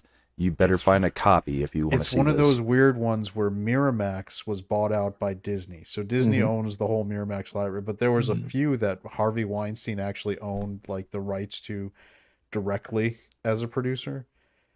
And this is one of them. And Kevin Smith, it's a weird thing where he's like, I won't do anything to try to get the rights back because that would put money in Harvey Weinstein's pocket. I don't want to do that because he'd have to get paid to sell the rights. So it's just out of print. So you got to find that DVD on, Etsy, eBay, wherever someone's selling it. Yeah, I watched it not that long ago. I don't even remember how I had access to it. Probably somebody's Plex server. Yeah, that's probably No, it. that doesn't sound right. Yeah. But out of the Kevin Smith, the old school stuff, when he was still good, this is up there in my top 1 or 2. Yeah, this is an interesting one. I gotta give it to you, Bram. It's certainly one I would have not picked, but I do still enjoy this movie very much. I remember loving this when it first came out, and I'm sure if I put it on now, I'm sure the comedy on this would hold up. The only last one I watched recently was the first Clerks, which God, I think I watched that one at one point in time religiously. Like seriously, Clerks was just nonstop for me. That movie I could have recited line for line, especially when I bought the 10-year anniversary edition that came in the black and white box. If you remember that, the black and white box. Oh, I watched the special features on that shit all the damn time. Yeah, me and my buddies watched Mallrats the same way in 8th, 9th grade. We watched it over and over and over. I just verified what Steven said. Yeah, the Dogma full movie is available on YouTube in multiple locations. Is it? Yeah, I'm sure Weinstein isn't in a spot anyway. to... Still buy a DVD anyway, even if it's on YouTube, because just because it's free on YouTube doesn't mean it's going to be like staying there. I just rarely search YouTube for actual movies. Weinstein needs money for his legal defenses, okay? Buy the DVDs. It's where it's most needed. He could ask his former personal assistant for a loan. She's still got a good job. Oh, right. Yeah, she's still employed. Oh, I bet she owes him some favors. She wrote that whole play about him. No idea. None. Well, it's good to know that it's still on YouTube. So yeah, go watch it sometime. Yeah, great movie. Anyways, we're gonna transition on over to Lil Chad's number 3 as well. So that should be great. He thinks I'm still a virgin. And we got Jason Webster, and I think this is an Australian $5. Correct me if I'm wrong, dudes. Past Lives has won the 2 big awards, Best Director and Best Feature Film, at the 39th Independent Spirit Awards. I have not seen this movie, and admittedly have not heard of it. Me neither. Is it actually worth watching? Because nowadays I do question the validity of movies winning awards on current year award shows. So, but Jason Webster, I know you're a listener of a lot of the channels in our sphere, so I would actually consider your opinion if you're saying it's worth a watch, assuming that you have watched it. So, you don't have to super chat it, but thank you for that, by the way. Wait, hold on. It may be subtitled, so we'll have to wait for the American remake. I think it is an American film. Is it? Although it's not suspicious amount of Asian people I'm seeing. I don't know if it's. Yeah, I've not seen it yet, but it is classed. I thought it was American Korean. film. I think it's Korean. Mm-hmm. So Asian. Thank you, Jason. By the way, for the produced, super chat. It's an American production, but with a Korean cast. Mm-hmm. But I'm not. I mean, it's set in New York. A lot of it. So They're taking our jobs. Anyway. Yeah. All right, so moving to my number 3 pick, I think one of the greatest toxic movies of all time because it's got so much for it, which is Red Dawn from 1984. F the remake with, How dare you? Chris with Hemsworth Thor, is with Chris Hemsworth. He's a treasure. But there's so many great things about this movie. Number 1, this movie is unapologetically 2A. Like the entire concept of this movie is that the guerrilla forces of the United States, because they have enough firearms, are going to be capable of slowing down and stopping the invasion mid every blade of grass. Yeah, exactly. And the way and I also like it because I use it as an example when people talk about why the Second Amendment is important, but at the very beginning of the movie, during the invasion, the Cuban colonel is talking to one of his subordinates, and he's like, "Go to the sporting goods store. You'll find this form kept there. I want every one of those forms, and all of those names are the ones of the people we need to round up," because he's identifying that the problem people who would be able to, cause them trouble are the gun owners, and so they're going to go there. You've got the kids taking responsibility. You've got the dad when he's in the internment camp telling his boys, is like, I was hard on you, now you see why. You're going to have to take care of things for me. I don't know, man. I don't know how on board I am on this one. I enjoy the movie, but it's a really goofy movie, even for the 80s. You know what I mean? How is it goofy? Oh, I don't know. It's goofy that they get all the way to Colorado. Well, one of the points, I rewatched it again the other day, and one of the things that Powers Booth was talking about as how it happened was they were coming up illegally through the southern border and managed to infiltrate a number of our key operations. And so what happened is they sabotaged them before the invasion started. So they had gotten people who got employed at a lot of bases and key places. And so they used that to sabotage. And I was like, man, I wonder, that sounds a lot like what could be happening right now. This is like a template where you're like, it's so far-fetched, it's so goofy, and then you're like, wait a second, what they're talking about, they're coming up through the southern border, they infiltrate before it happens, then they come in the store, and you're like, sounds that actually vaguely familiar, doesn't it? Yep. could be pretty going on. And that it's the average gun-owning American that is actually going to be the person stopping them at the, in the initial wave. Then the real military can, marshal up, and there's going to be an established line. I like one of the things that I like most about it is the just general commentary on the real nature of war, where you start the opening where you see this old monument to Teddy Roosevelt and all that, and then at the end you get the partisan rock where they had been etching their dead names in there, and it's just another where there's not anybody going to it, it's just standing there, and it's just like any other war where after a while people are going to forget and move on, but how important it was at the time, I don't know. It's a great example of real toxic masculinity. You got Patrick Swayze and peak Patrick Swayze, Charlie Sheen actually at peak Charlie Sheen, which was that 80s period. Before the tiger blood. Before the tiger blood. And AIDS. Yeah, he was just working off of panther blood at that point. Blown AIDS. Yeah, so there's a lot of strong messaging that I think is very applicable to today. As goofy as the concept of being invaded seems, there's a lot of things that where you're like, oh, that's so far-fetched, till you start seeing some of the stuff happening now, and you're wondering, could that be going on? The black swan of it. I wasn't. My issue wasn't with the invasion. It was just with the cheese. It was a little too much. Well, they were supposed to also be like 14 and 15-year-olds, so it's not like they were They were hardened military. Like, there's the part where Powers Booth, by the way, shows up, which is a good example of Brahman when we were talking about how skinny he got for Tombstone. For Tombstone, because this was 1984, and that guy was still like, he had a big frame. He was chubby. He was heavy set then, and that's how Powers Tombstone. Booth, He's so small as Curly Bill. Tombstone's the only movie I've ever seen where he was skinny, so almost unrecognizable. Mm-hmm. But by the way, I don't think that's a good defense of, well, they're 14 or whatever. You've seen other movies with 14-year-olds that were good. Stand By Me, off the top of my head. You know what I mean? Still, but the part where you're doing the goofy stories about the fat kid throwing up at the fair, right? Seem but goofy. It made sense because they're telling a story. They weren't like, this really happened in real life. It's happening right now on screen. Well, didn't Red Dawn happen? Shock. I thought Red Dawn was a documentary, man. Didn't it happen? Oh, come on! I thought it was real. I'm not subscribed. I don't have BBC. I don't. You just. Totally if any one man has BBC. You guys aren't going to start sucking each other's dicks, are you? What? Only if it's black adjacent. Wait, how in the hell do you have this many machismo gays? That's what I'm saying. Because they use Matt as an edit for everything on Toxic Tuesday. Even when Matt is not, even when Matt's not here, he's still lying bitch. You wouldn't believe how many boots Mad is behind Mad. And it's all the same face.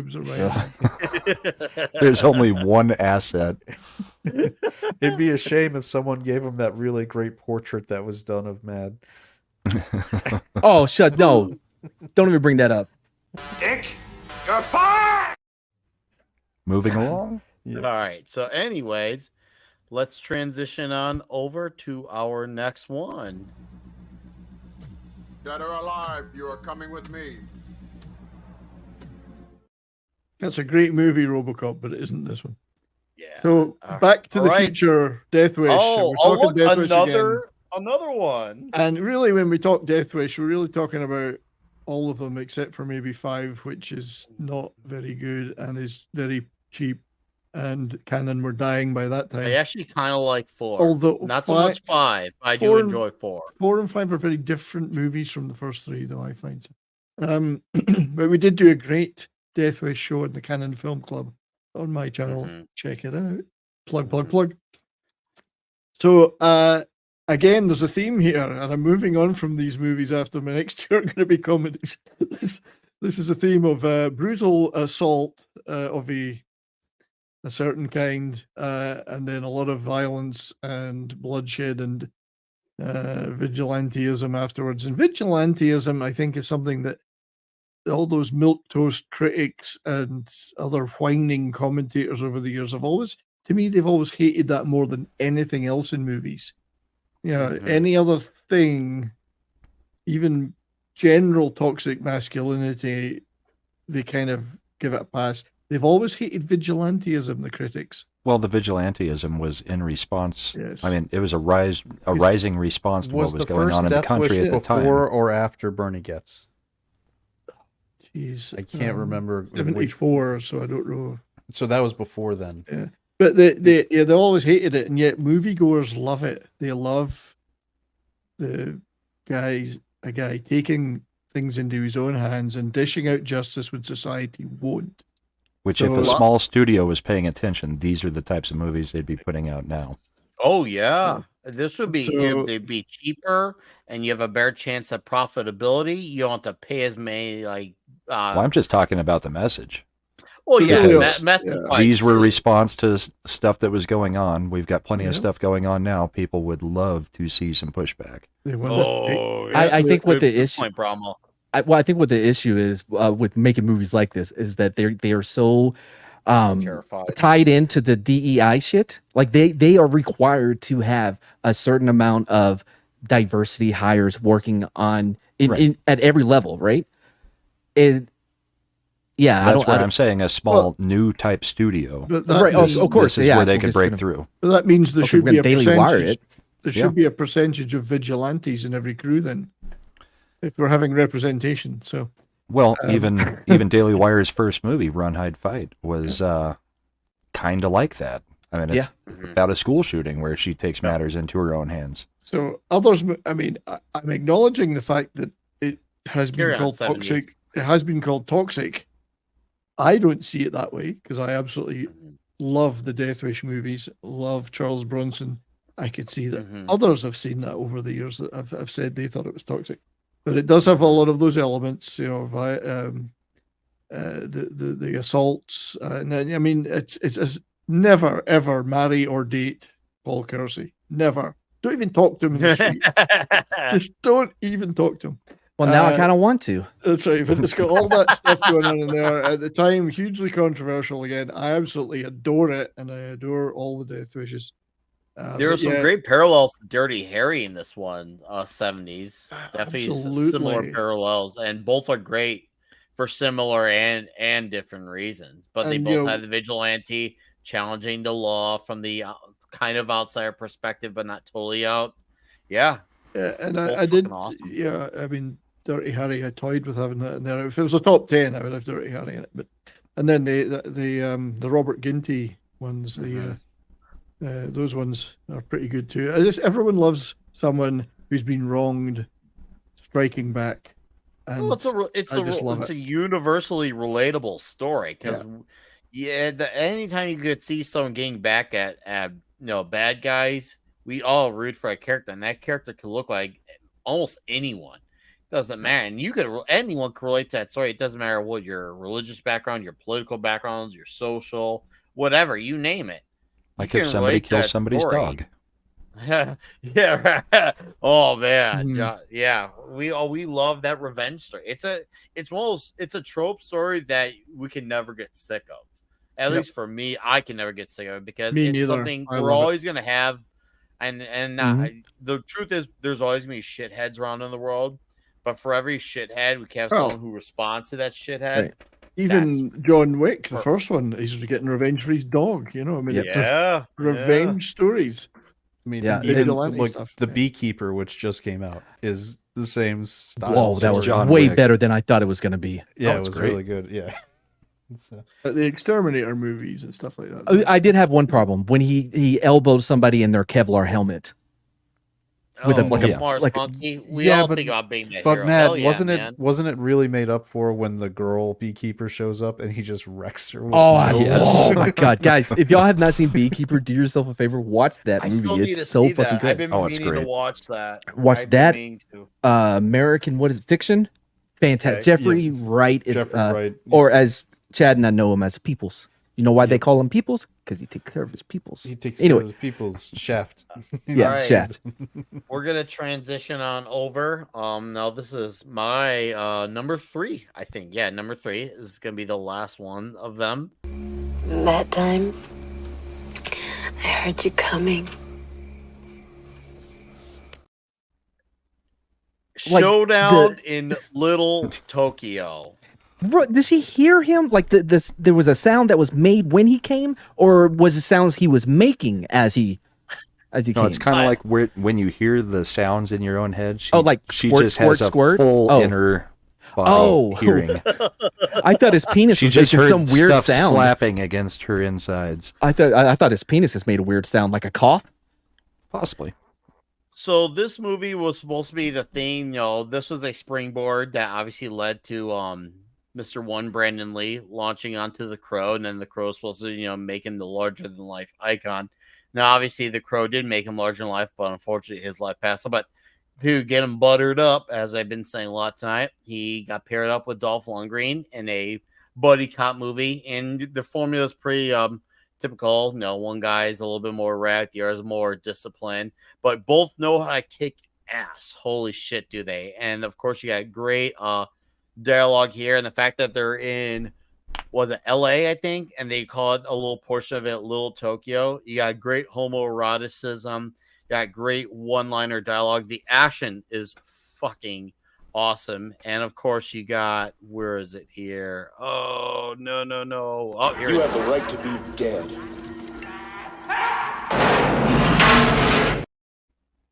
Oh, that is just, it's music to my ears.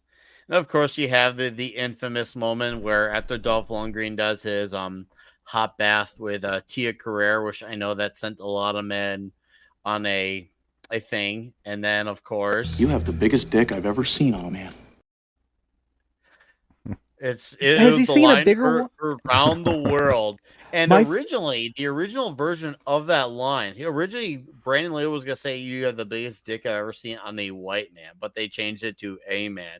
Now, if this movie came out nowadays, far less sense, right? Yeah. Has he seen a bigger one on a woman? Exactly. That's the question. How Dolph Lundgren will respond in Kurt. Well, these days, yes, dick you've ever seen on a woman. And that's what they would say. These days, very possibly, yes. I mean, I love this poster. It's only an hour and 20 minutes, and I know the director is not really proud of this, and they felt the movie was dead on arrival. And in terms of box office, it was, but I disagree with how they felt about the movie, and it's okay. I forgive them. We can't all be perfect. This movie's fucking awesome. If you somehow haven't watched Showdown in Little Tokyo, this is a great way of killing off a little less than 80 minutes of your life. Please go watch this shit. All right. Now we're at the number 2. So, I think it's Brahma, right? Nope. Mad. Mad, all right, Mad. No. Do Brahma. Just skip Mad. Yeah, do Brahma, because I'm having to work on something for it. All right. Brahma and then Mad. Alrighty.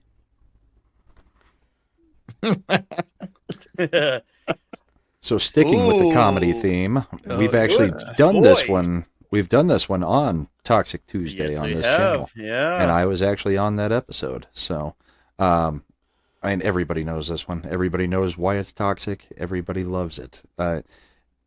The only caveat to could it be made today is it's Trey Parker and Matt Stone. They can make whatever the hell they want and get away with it. That's so, true. I mean, normally I would say this could not be made today based on the stuff that's in it. I doubt they could call the Film Actors Guild again. Those two could get away with it. Yeah. But 2004, I mean, this was an amazing movie. I mean, they skewered everything. The Film Actors Guild, like Chad just said, just kind of America being involved everywhere around the world in every little conflict, all that kind of stuff. Stuff that both the right and the left could look at and laugh at about the way America functions. It's also got such great subtle digs, like the Pearl Harbor Sucks song. Oh yeah. Why does Michael Bay get to keep on making movies? Or one of my favorite things is when they do the Freedom Isn't Free.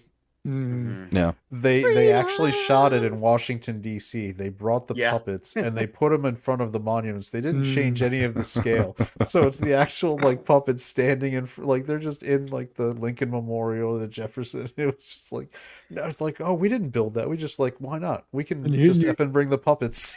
And who knew puppets could do the Cleveland steamer? But, you know. I mean, I did. The Durka stuff. I mean, Durka. And even the French get mocked pretty good. Their streets are made of croissants, if you look closely.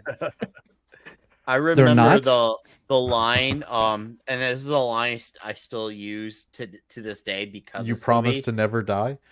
No, but that's a good one to use too. But the part where the guy's like, "I've seen everything." He's like, "Have you ever seen a man try to eat his own head off?" I was going to ask Brahma that question. Well, then you haven't seen everything. I thought I was crying laughing at the theater when I saw that scene. So anytime I hear that, I never pass up an opportunity to say that to people. And it's amazing the expressions I get from people. Because it's either they've seen the movie right away, they understood that reference, or they are like, look at me for why, like, why would you say and think something like that? And it's like, oh, that sucks that you don't know that movie. I also have to say, real quick, just I majored in political science in college. I studied it and did all it. I have never heard a better, more succinct and accurate description of what's called realist foreign policy that has ever been put to words than the drunk homeless guy going, there's just, they're pussies, assholes, and the dicks. pussies, dicks, and assholes speech is the best speech given in a movie in a long time. And it's completely accurate to, like, if you believe in realist foreign policy, like, how do I explain it to somebody? Have you ever seen Team America? That's realism. That's realist foreign policy. Like, you don't have to read a whole book on it. That's it right there. I actually had a class in college where we were talking about different types of media, and we had to give a presentation on shocking media that actually presented a good point. So I made the class watch this because we each had to bring in the piece of media and everybody had to sit through it, and then we talked about it. So I brought this into the class in college and we all watched it together, and I had like 7 people walk out. That's how toxic it is. Oh, they went to go buy it themselves? No, because they're a bunch of pussies. Because they're a bunch of pussies. Yep. And they didn't want to get fucked by Brahma the dick in that class. Oh no, I was supposed to watch this with my mom tonight. I gotta go. I don't want it to be spoiled for me. But yeah, go check out the Toxic Tuesday of this one, and we can move on because everybody knows this. Hold on. Okay. I just need a couple minutes. I got it done. I just need to find where I put it. Durka. Jeez, I'm so ornery. I'm so ornery. You slacker. I'm so ornery. Oh, so ornery. I'll do it. I can't find it. The Americans came and dropped a bomb on my goat. Musicals. All right. Well, let's get a clip to prepare for Mad Mardigan's proper transition. Okay. Yep. Because Man's got to know his limitations. Butter us up, man. Alrighty. And so I'm going to be cheating a little bit on this. I was trying to get both posters onto one on Premiere Pro, but then I forgot where those are saved. So, anyway, Yeah, so I'm going to cheat a little bit because I'm going to do both the Raid and the Raid 2 because these are two of the best action martial arts, fighting movies that you will ever see. They're insane, aren't they? Yep. Zelda, what's her name? Fucking from Dune, that won best action. Yeah, Zendaya, right. She gets won action star of the year. No, or that's some Rachel bullshit. Ziegler. No, that was Ziegler. Yeah. Whatever. She is not in Dune. Oh, well, I mean, I honestly Snow don't White. even know who she is. Is that who it is? Anyway, so she won action star of the year. And like I said the other night, these guys from the Raid should win every year until someone does it better. Period. It's an Indonesian, a long fucking time, wouldn't it? It's an Indonesian film, but it's directed by an American, Gareth, something like that, right? Edwards. Gareth. Yeah. Edwards? Yeah, and I mean, I've read a lot about what went into the making of it and how the director would just make them do the same move over and over and over again until it looked fucking real, until it looked like his head fucking was banging off of that thing, right? So the first movie is very simple. They're going to arrest the bad guy in this big, kind of like the Judge Dredd movie, the one where he keeps his helmet on, right? You got a big building. Dredd. Oh, the Dredd movie came after this, right? They pretty much kind of copied this one. They kind of sampled it, but they didn't add in so it's fine, I guess, to sample it. Did everybody get that? Yes. Yeah. Okay. Anyway, so there's this big, project building or whatever, and they're gonna get the bad guy, and all the cops are getting killed except for this dude, Yusora Ozawa. Nailed it. I think is his name. That should be how you pronounce it. And dude, the fights in it are so good. These guys have been working together. The main guys, so you got the Mad Dog guy and a couple of the others. They have been working together so long that they can improv their fight scenes, their choreograph. That's how long they've worked with each other, that they can anticipate to that point. Right? Is this the one that has the long one-shot uncut? No. The Raid. All right, so the Raid was the movie that basically invented the hallway fight, the modern hallway fight that everybody ripped off the last 10 years. So yeah, it was like a one shot. The one that Daredevil ripped off. Exactly. Absolutely. Yeah. Daredevil did a great job of ripping it off, though. So I have no complaints. It's the second one I like, but the first one is insanely good. I just couldn't believe it the first time I saw it. I thought, wait, my God. The first movie, The Raid. The Raid 2 is good as well, but The Raid. It's really different, though, which I appreciate. So as The Raid is a very contained, tight, simple story of, good guy, bad guy, we're going to get you. The Raid 2 goes an entirely different route. I mean, he comes back as he's playing the same guy, even though they brought back a dude that was killed in the first one, but he's so awesome they had to bring him back, Mad Dog. And so he's undercover. He's getting into this whole mafia family thing there in Indonesia. And there's a lot happening in that movie. It's still really, really fucking good. And that fight scene in the kitchen is amazing. Oh, and the baseball girl with the hammers, and then you had the baseball kid, and you've shown me that scene. Oh, dude, have you not seen The Raid yet? Haven't seen the whole thing. You just keep unbelievable. showing me scene after scene after scene. Well, eventually we'll get there. Okay. We don't typically watch good things together. Oh boy, do I got a surprise for you guys for Friday. Oh no. It's called you guys are gonna like it. It's Nude Nuns with Big Guns. It's very grindhousey. It looks like Robert Rodriguez directed it. Sounds like a great movie to watch on the week that I'm doing the Christian panel. Maybe you should bring it up. Are you going to be discussing Catholicism? No, because this movie is a nun taking vengeance on all the priests that abused her. I'm sure Odin she got the approval from Jesus for the record. Well, she's clearly she's going after the Jesuits. It's fine. Yeah. So, or you move on over. Thank you for subscribing, Randall Cook. I got a notification. And Jason Webster for an Australian 20. Woo! Holy crap. Past Lives is about two people from South Korea, Sung Ah-moon and Hai Sung, who rekindle their friendship after drifting apart. It is about friendship, first love, and acceptance of what fate and life throws at you. That sounds toxic in the wrong way. Yeah. Oh, Jason's a good guy, kinda though. He and I curious. talk about Korean stuff a lot. So No, Jason's a okay. good lad. Yeah. So I'm gonna somebody asked check in this chat. out. Thank you Somebody for asked in that. chat. What? Oh, if these guys from the raid were the same ones that JJ had in The Force Awakens, and yes, that is them in the movie, and they actually did choreograph for a lightsaber fight scene, but JJ said it was so brutal and violent, there's no way he could have used it. So instead, he just Would have wasted been the them. best thing in the movie, then, wouldn't it? Oh yeah, are you fucking? Could you imagine those guys with I know. fucking laser swords? Yeah. Oh, thank you, Jason. Very generous super chat. Appreciate it, sir. You definitely sold me on checking it out. And so I shall. All right. We got a little Chad coming on up. Huge! It's gigantic. Gigantic. All Or right. it's Lil. Yeah. So I went with Count of Monte Cristo, the 2002 one with Jim Caviezel. Current year Jesus. So we've got. So this is the first revenge movie, story, if you want to, that I can think of and that I remember being modern, like made as a thing. Was Count of Monte Cristo was written in the post-Napoleonic era France, and what I love about this movie that I think makes it toxic in current year isn't just the fact that he's a masculine male taking revenge by using male traits of and all that. It's also the faith aspect. Like there's a whole undercurrent of faith, forgiveness, and letting God lift the burden off of you, and that revenge isn't actually what is going to do it. I mean,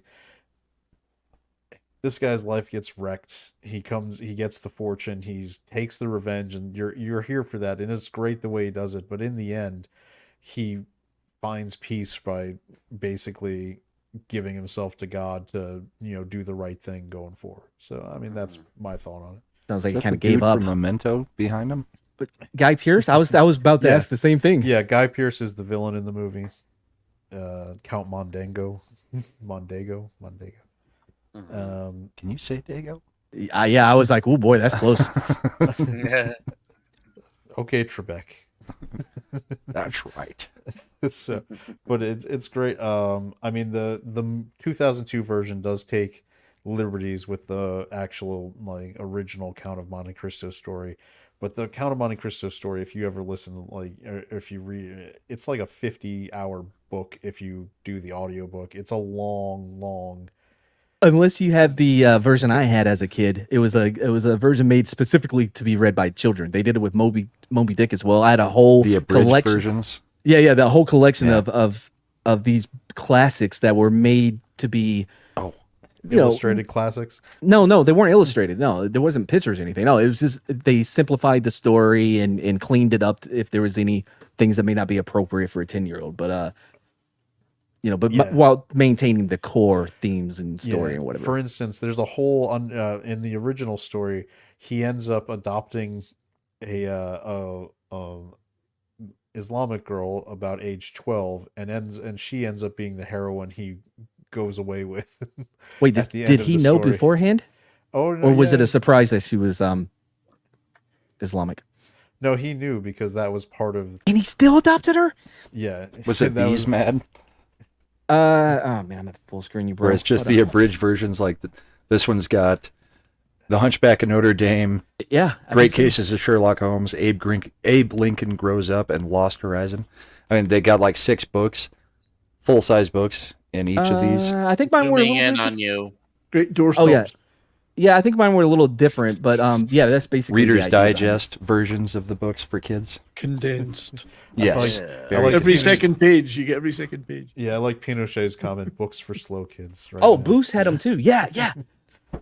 Boost knows what I'm talking about. He had them too. I just think of Major League where he's reading the illustrated classics so he can finally talk to Rene Russo again on the same intellectual level. That's right, yeah. Oh, no, Wet Hot American Summer, where she goes to study what an astrophysicist is, and he studies what a camp counselor is, or director. The library is great. I love Wet Hot American Summer. I even like the Netflix ones. I think the those are pretty series good too. was pretty good yeah. too. Yeah. Yeah, so I don't think there's a lot more to add about Count of Monte Cristo. It's well acted, it's well shot, edited. It's Henry Cavill's first movie, I believe, where he's actually playing Jim Caviezel's son in the movie, which is kind of an interesting, first appearance. He's definitely, if you wanted to see what Henry Cavill would look like when he's not swole, that's the movie you have to go to, because so it was before he could age. Exactly. Before he's like, trying to use his, giant biceps to build a PC on YouTube or something. Man, I rewatched Remember the Titans a couple of days ago. Ryan Gosling was a tiny little kid in that movie. I know. I mean, and that fat kid who's been a fat teenager for 20 years of his career was in it playing the offensive line. Yeah, Vader's son. Yep, from Boy Meets World. Yep. All right. Well, we're going to transition on over to number 70s and my number 2, because we both share cross number the 2s, same one, since we're basically crossing the streams here. We'll mix our number 2s together. But all I could say is, when we mix our number 2s, one of my favorite lines in movie history said by Charlie was, "They said you was hung," and Bart says, "And they was right." And that is one of the most cancelable lines in the history of movies ever. I mean, if you're watching this show, you know why this movie is toxic. I mean, there's what more can because we it really stars a black say? guy. Why not? It worked in Blazing Saddles. There's a woman in it. Mad. There's a woman in it. Is that the one where the horse neighs every time, or was that History of the World? Which one was it where they did that joke? It was Love and Thunder with the goats that would scream. The goats. Is that what you were talking about? Man, I tried to rewatch that yesterday. I got 3 minutes in. Anyway, 70s, carry on. There isn't that much more we can say about Blazing Saddles that we haven't said in numerous other lists or shows. But every not a group lot that won't get you demonetized. That's right. Every group is parodied. Every trope, every person that could be insulted is insulted. Every piece of satire and parody, broad or narrow, is done. Totally irreverent. Doesn't give a shit. Great music too, by the way. 70s in this movie, really great music. I love the soundtrack to this. They have a very memorable anthem. Another great line, "Morning, ma'am, and isn't it a lovely morning? Up yours." That's right. Yeah, but yeah, it's just and I know that the whole intention of Mel Brooks is to obviously parody those attitudes, but it still works on multiple levels. And he still is sticking a middle finger up to normal sensibilities. It's so funny. I mean, it really is good. And I don't know if you've seen Outlaw Johnny Black. Yes. Right. Not as good as Black Dynamite, but you can see where his influences have came from Blazing Saddles and movies like, you know what I mean? Yes. Yeah. By the way, if you haven't seen Black Dynamite, my God, you were missing out. That's good. That's gonna be a Toxic Tuesday layer this year. Oh, I absolutely. love that movie. Fucking love it. So good. And you better come back to that one. I will. I will. You better not have any excuse. All right. Don't just say please. No, I'll be there. Outlaw Johnny Black is worth a watch. Don't rent it. Wait until it's on streaming somewhere. There was actually an earlier movie by that starred John Aston, which I'm quite keen on, called Evil Roy Slade, which was 70s. A little bit of a forerunner of Blazing Saddles. Check that one out. You can see it for free on YouTube. What are your qualifications? Okay. Here you go, that line. Rape, murder, arson. Rape. That's right. I'll just like. That's right. Yeah. Yeah, that whole sequence. But yeah, everything that could be made fun of is made fun of, and again, we said it earlier about other movies. Probably couldn't make it today. Not in the same way. It would have far too. For one thing, they'd make it cynical because there's nothing cynical in this movie. It's really not cynical at all, despite the delivery that's being said, because the movie is ultimately about like why racism is like stupid and retarded. It really is, and yet many people see this the wrong way. It shows you that they're not watching this movie, like they're not actually listening. It comes back to that white men can't jump quote about you're You're not listening, not hearing. You're not actually watch this properly. You're not trying to actually understand the story for what it is. You're trying to take this movie for what you want it to be about, so you can bash it for what you think it is versus what it's not. Yes. So it's definitely a very insanely misunderstood movie. Indeed. By a lot, and it has been misunderstood even back in the day. It was if you want to find out someone who's got no sense of humor, show them this movie, and if they get offended, then you know they have zero sense of humor. I'm sure Tarantino could do the remake of it since he's apparently got the pass. Yeah, but can you also just appreciate the run that Mel Brooks had for about 5? He did Blazing Saddles, Young Frankenstein, Silent Movie, High Anxiety, and History of the World Part 1, followed by Spaceballs. Basically. Oh, dude, it's an incredible resume. That was I mean, I would even say Life Stinks is a little underrated. I appreciate it. It's not as good. Robin Hood Men in Tights is still pretty solid. I like it more than Spaceballs. I don't know what people say. And then Dracula Dead and Loving It has like 3 funny parts, and it's otherwise kind of yeah. If Vampire in Brooklyn is better than your vampire movie, you're doing something wrong. Even To Be or Not to Be wasn't bad. It was less outrageously comedic, but it's a good movie. God, has anybody seen Renaissance Man where Marky Mark does a rap using Yep. to be or not to be? Mad. Check the Plex server. It's available. All right, is it in 4K? To be or not to be? To be or not to be. Are we ready for our number ones? This is the big finish. We still got 100 here. Thank you all for sticking around and being with us for nearly 2 hours of this badass. Even though we all said no, we're not going to do it. Nope, we're stopping at 2. Yeah, oh shite! I had my hair freaking caught in my. Oh boy! All right, dudes. Let's get to the very last ready one. this time? Yeah, I'm ready, man. I've been ready. All right, don't be a slacker. And thank you for subscribing, Randy Ouellette. Mad Mardigan's final. Oh, Jesus Christ, Mad. So, Miami Connection is not only one of the best Ninja, Florida located new wave band college student movie you will ever see. This falls into the over-the-top thing where there can never be a better movie than this one in its category because it created such a specific category of movie that no one has ever made another one. YK Kim was a Taekwondo dude down in Orlando, Florida.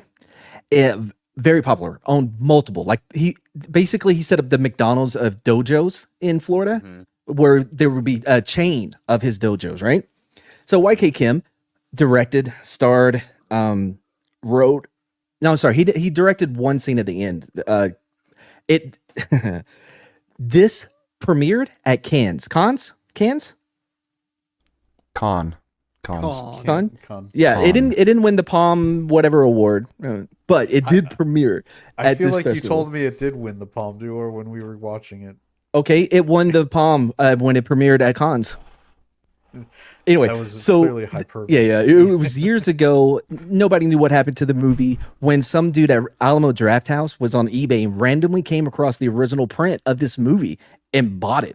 And because Alamo Drafthouse, they have these special events with movies like this. I went and saw the last Neil Breen movie there, which, by the way, was his 5 movies were almost all of my top 5. But I didn't think enough people knew Neil Breen for that bit to work. Anyway, no. So they got this at Alamo Drafthouse. Then they contacted YK Kim, and he hung up on them because he didn't believe them.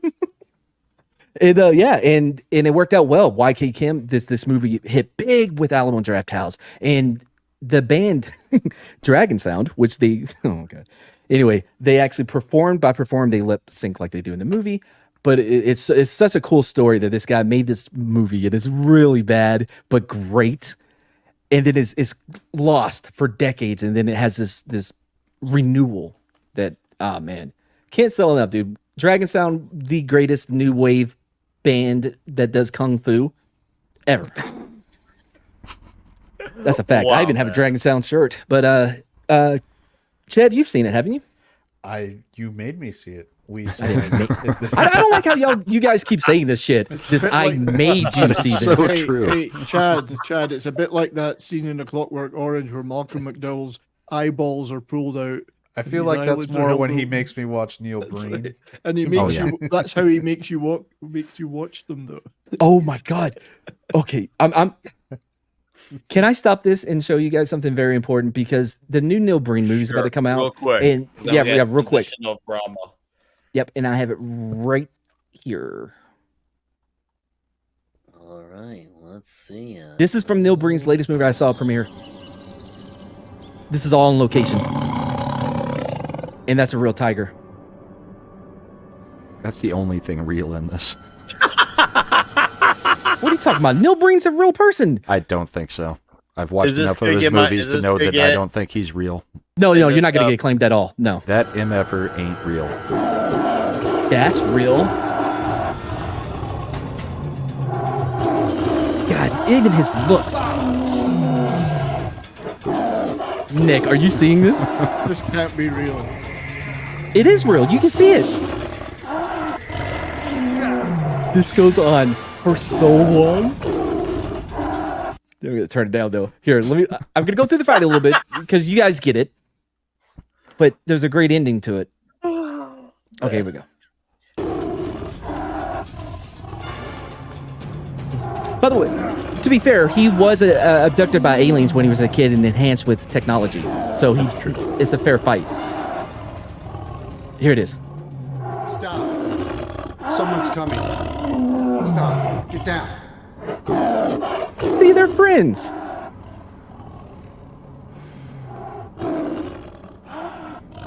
Let's go. That's it.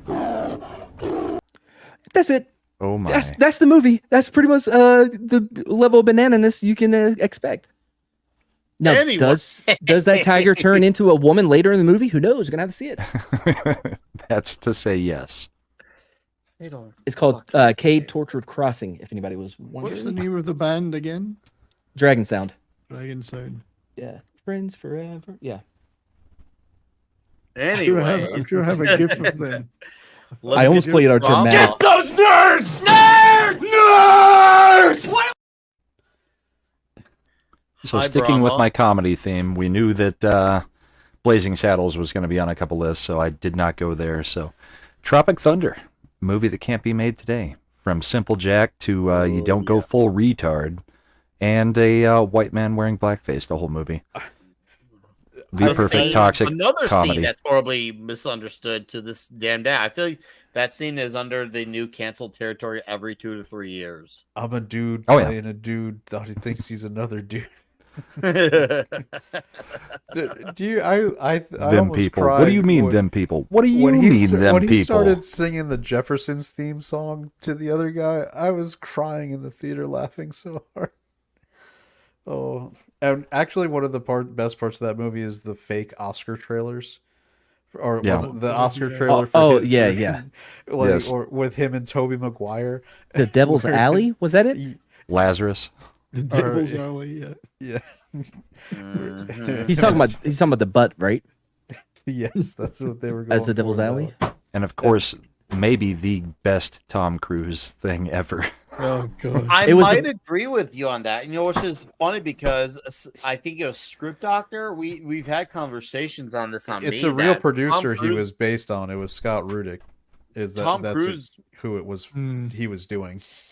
Tom Cruise is really good at comedy, and I'm hoping like the day should he choose to settle down from action, he goes back to comedy, because when he does comedy, he's really damn good at it. But This part was of it hard- is that it's so out of character for him. Right. I mean, it was he's good at it, but it's because it's out of character. Well, it was the first time I've ever seen Tom Cruise in a movie and didn't say, "Hey, Tom Cruise." Do you know what I mean? Didn't he? Because he's always just Tom Cruise in every movie he's in, to varying degrees. No. You know. No, So Right. if you you've not watched Collateral. Oh, I have. I Full was actually about to bring that up as the one exception to the rule. It also is one of the few movies he was actually a bad guy in as well. So, So- it Oh, bucks he's a lot of excellent trends bad guy. with Tom So, Cruise. Nick, I if you agree. pop- It's a great if movie. you pop what I'm sharing on the screen, this is the producer that he was playing is a real producer named Scott Rudin. Why is he uglier than Tom Cruise in the movie? But this is it's like how Dr. Evil is based on Lorne Michaels. So where this is a real producer, and he's known, like, he's supposed to be this nice, like, he does Oscar movies and things like that, but alleged, just like the everybody knew about what Harvey Weinstein was doing for years, the behind the scenes for this guy is that when he gets, like, if he's talking to you on the phone, he's like, I will fucking own you, I will fucking destroy your ass, dude, now get out there and make fucking Little Women. That's like, because that's the kind of movies he would do. Like, he did Oscar bait, so it's. I was on board when he was yelling at women, but I didn't know it was why they were making a woman film. Yeah, but I think you guys are forgetting the other time Tom Cruise did this. Austin Powers 3, he does he's playing Austin Powers in the movie about Austin Powers, and he was playing Tom Cruise. A little. Also, The Last Samurai, he was not just playing Tom Cruise. Oh no, he was still just playing Tom Cruise. Yeah, that was still just Tom Cruise. So Tom Cruise has Tom Cruise has two modes, right? Which is just happy-go-lucky action star, and he's got depressed, coming to terms with how life went wrong action hero, which is The Last Samurai, Oblivion. You can start going down the list. I agree on. Reacher. Yeah. It's that, like, he's got that mode. Except and I then don't like him in Reacher. I mean, he was a bad casting for Reacher. Yeah. But my point is, that's like Tom Cruise. In both of them, he's playing the same Tom. He's playing Tom Cruise. Right. Because if you watch the Mission it's Impossible whether he's doing movies, the toothy grin. Yep. Yeah. Or not. Mission Impossible is one where we plays both versions of Tom Cruise at the same time, like within movies. Like, if you watch the first one, he's happy-go-lucky action star Tom Cruise at the beginning, then becomes disenchanted, like. Yeah, as soon as the major enemy, the Glass, gets introduced into the movie. Yep. But by the way, I don't. I guess, would A Few Good Men be considered a Tom Cruise movie? Because it felt very much more like ensemble. Ensemble, yeah. Yeah, ensemble, absolutely ensemble. And he was still playing Tom Cruise. They specifically cast him to be the, like, charming, smiley lawyer who never did anything. But one where he's not an action star at all. Rain Man was Rain Man was a little bit different. The Firm was another one where it was a slightly different one. What was the one where he played the motivational speaker and he was that was Magnolia. That was when Tom Cruise was like, I want an Oscar. He did Magnolia, he did Vanilla Sky. He was like, please give me an Oscar, please. Just tell me you like my hit, Karen. Just tell me you like my hit. No one else seen Far and Away with Tom Cruise and Nicole Kidman? I love Far and Away. It was shot in like 70 millimeter too. Yeah. Oh, and his accent was on point. The only thing I saw with Nicole Kidman and Tom Cruise was Eyes Wide Shut and not Days of Thunder. Days of Thunder, one of the greatest movies made of all time. Did that one have Val Kilmer in it too? No, it had Michael Rooker. Yep. Rooker. Okay. Michael Rooker, Nicole Kidman, Fred Thompson. That's the one where they met. Tony Scott. She still had curly hair and actually looked young. Yes, it was Tony Scott. John C. Reilly was playing one of the reason John C. Reilly was in Talladega Nights was almost a riff on the fact that he was in Days of Thunder. Yeah. All right. So, do you got anything else, Brahma, or will that be it for you from Tropic Thunder? Have you covered it yet on Toxic Tuesday? Oh no, we have not, but we will. Oh shit! Okay. We're very overdue. Actually, I'm actually hoping to do that one within the next month or two. Actually, I mean that one's due for your channel. So what is it? Tropic Thunder. Tropic Thunder. Yeah. All right. Matt and Brian, you can hide your screens in the back, by the way. On Lil Chad. All right. Let me go. One last go round for you, sir. I'm pulling out one of my favorite classic all time that is definitely Toxic for 20. Oh my God, the cock. Thank you, Mr. Bond. Which is from 1952, The Quiet Man. More diddly potatoes. With Maureen O'Hara. I think 70s rock fan, you've seen this movie. Obviously. Oh God, yes. I've seen the scene that I know you're going to talk about. I grew up watching John Wayne movies. So John Wayne is one of basically the most iconic toxic male movie star probably of all time. Literally toxic, like nuclear. Yeah, because of The Conqueror, where like 60% of that movie died of cancers because they shot where they were testing A-bombs. But whatever. In this movie, he plays a American prize fighter who, after killing someone in the ring accidentally, he goes back to his Irish homeland, his ancestral homeland, to try to find peace. And what's great about this movie that makes it extra toxic, he ends up with Maureen O'Hara. They have great chemistry. They're in like a dozen movies, it seems like, together. But she doesn't respect him because he's vowed not to fight. Like he's because he murdered someone effectively, and he just can't deal with it emotionally. But she needs a man who stands up to him.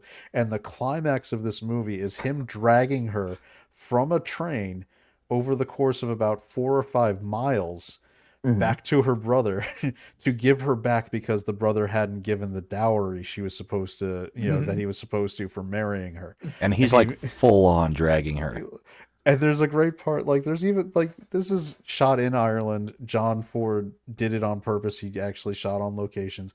There's a part where an old woman who's watching the scene play out as he's dragging her through the fields picks up a giant stick and runs it over to her. It says, "Here's a lovely stick to beat the lady with." Wow. And if you listen to some of the commentary tracks, which I do, like this was a sheep field, like an actual in use sheep field. And they didn't clean it up before filming, so he's basically dragging her through shit.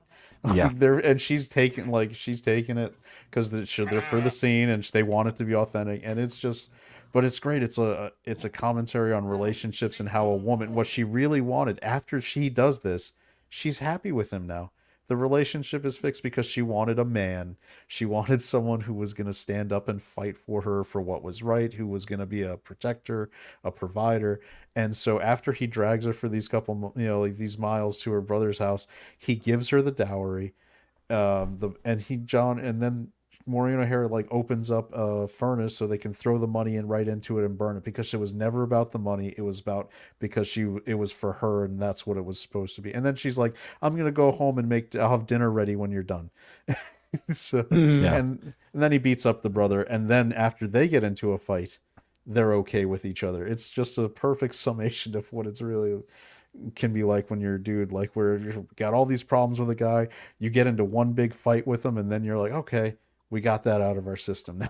And if you're skeptical of semi-old movies, just go look up the scene where he's dragging her and watch that.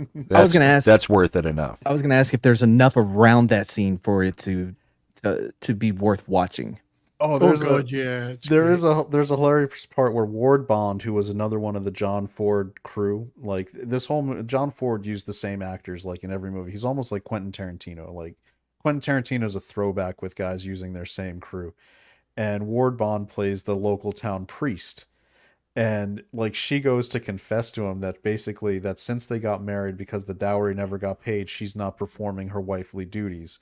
And the priest gets pissed off and was like, "God damn it, woman, you know your job. Get in, you have to, you know what you're supposed to do. Like you don't get to," because she's like, he's sleeping in a sleeping bag instead of in the bed. And the priest is so offended hearing this, he like drops his fishing pole and like yells at her to tell her like, what are you doing? Stop being a crazy woman. Do your job. Stop being a woman. It's great. I think me and 70s clearly were the only two who've seen the movie, and I've seen it a number of times. Yeah, it's one of the few I haven't seen. I'm trying to not remember as much as possible so I can actually watch this for my. I believe it was actually nominated for Best Picture. It was, I think John Wayne even got an Oscar nomination in 1952 for Best Actor. It was a really well received movie that. Because what it's most famous for that you guys may have seen, you remember in E.T., there's the part where E.T. gets drunk and he's watching the movies and it's affecting Elliot in the classroom because they have the psychic connection. Right. The movie he's watching is The Quiet Man, where she's trying to run away. John Wayne grabs her in the storm and like pulls her to her to kiss. And that's what Elliot does. And that's from The Quiet Man. So my dad, huge John Wayne fan, right? We had a painting of the Duke on horseback hanging above our couch at one point. My dad had the standee of John Wayne, like from McClintock. The only channel he knew on our satellite was Starz Western channel, which only by channel the way is not in HD. It's not even in any HD. It's standard definition, and they right, don't bother updating. Oh, really? Well, I mean, this was way back in high school. Anyway, so I've seen so many Western movies. I've seen all of the Duke's movies. The Shootist is probably one of my favorites. Oh, great. Even though Ron Howard hinders it a lot, but yeah, I may have seen this and I guess can't remember from this poster. Yeah. So Also, it's Way of the Gun should have been on this list because So if you ever go to Monument Valley, where John Wayne filmed a lot of westerns, the Three Fingers and all those great mesas, the only hotel there, they've got a plaque, and it's the spot because they all stayed there when they made those movies.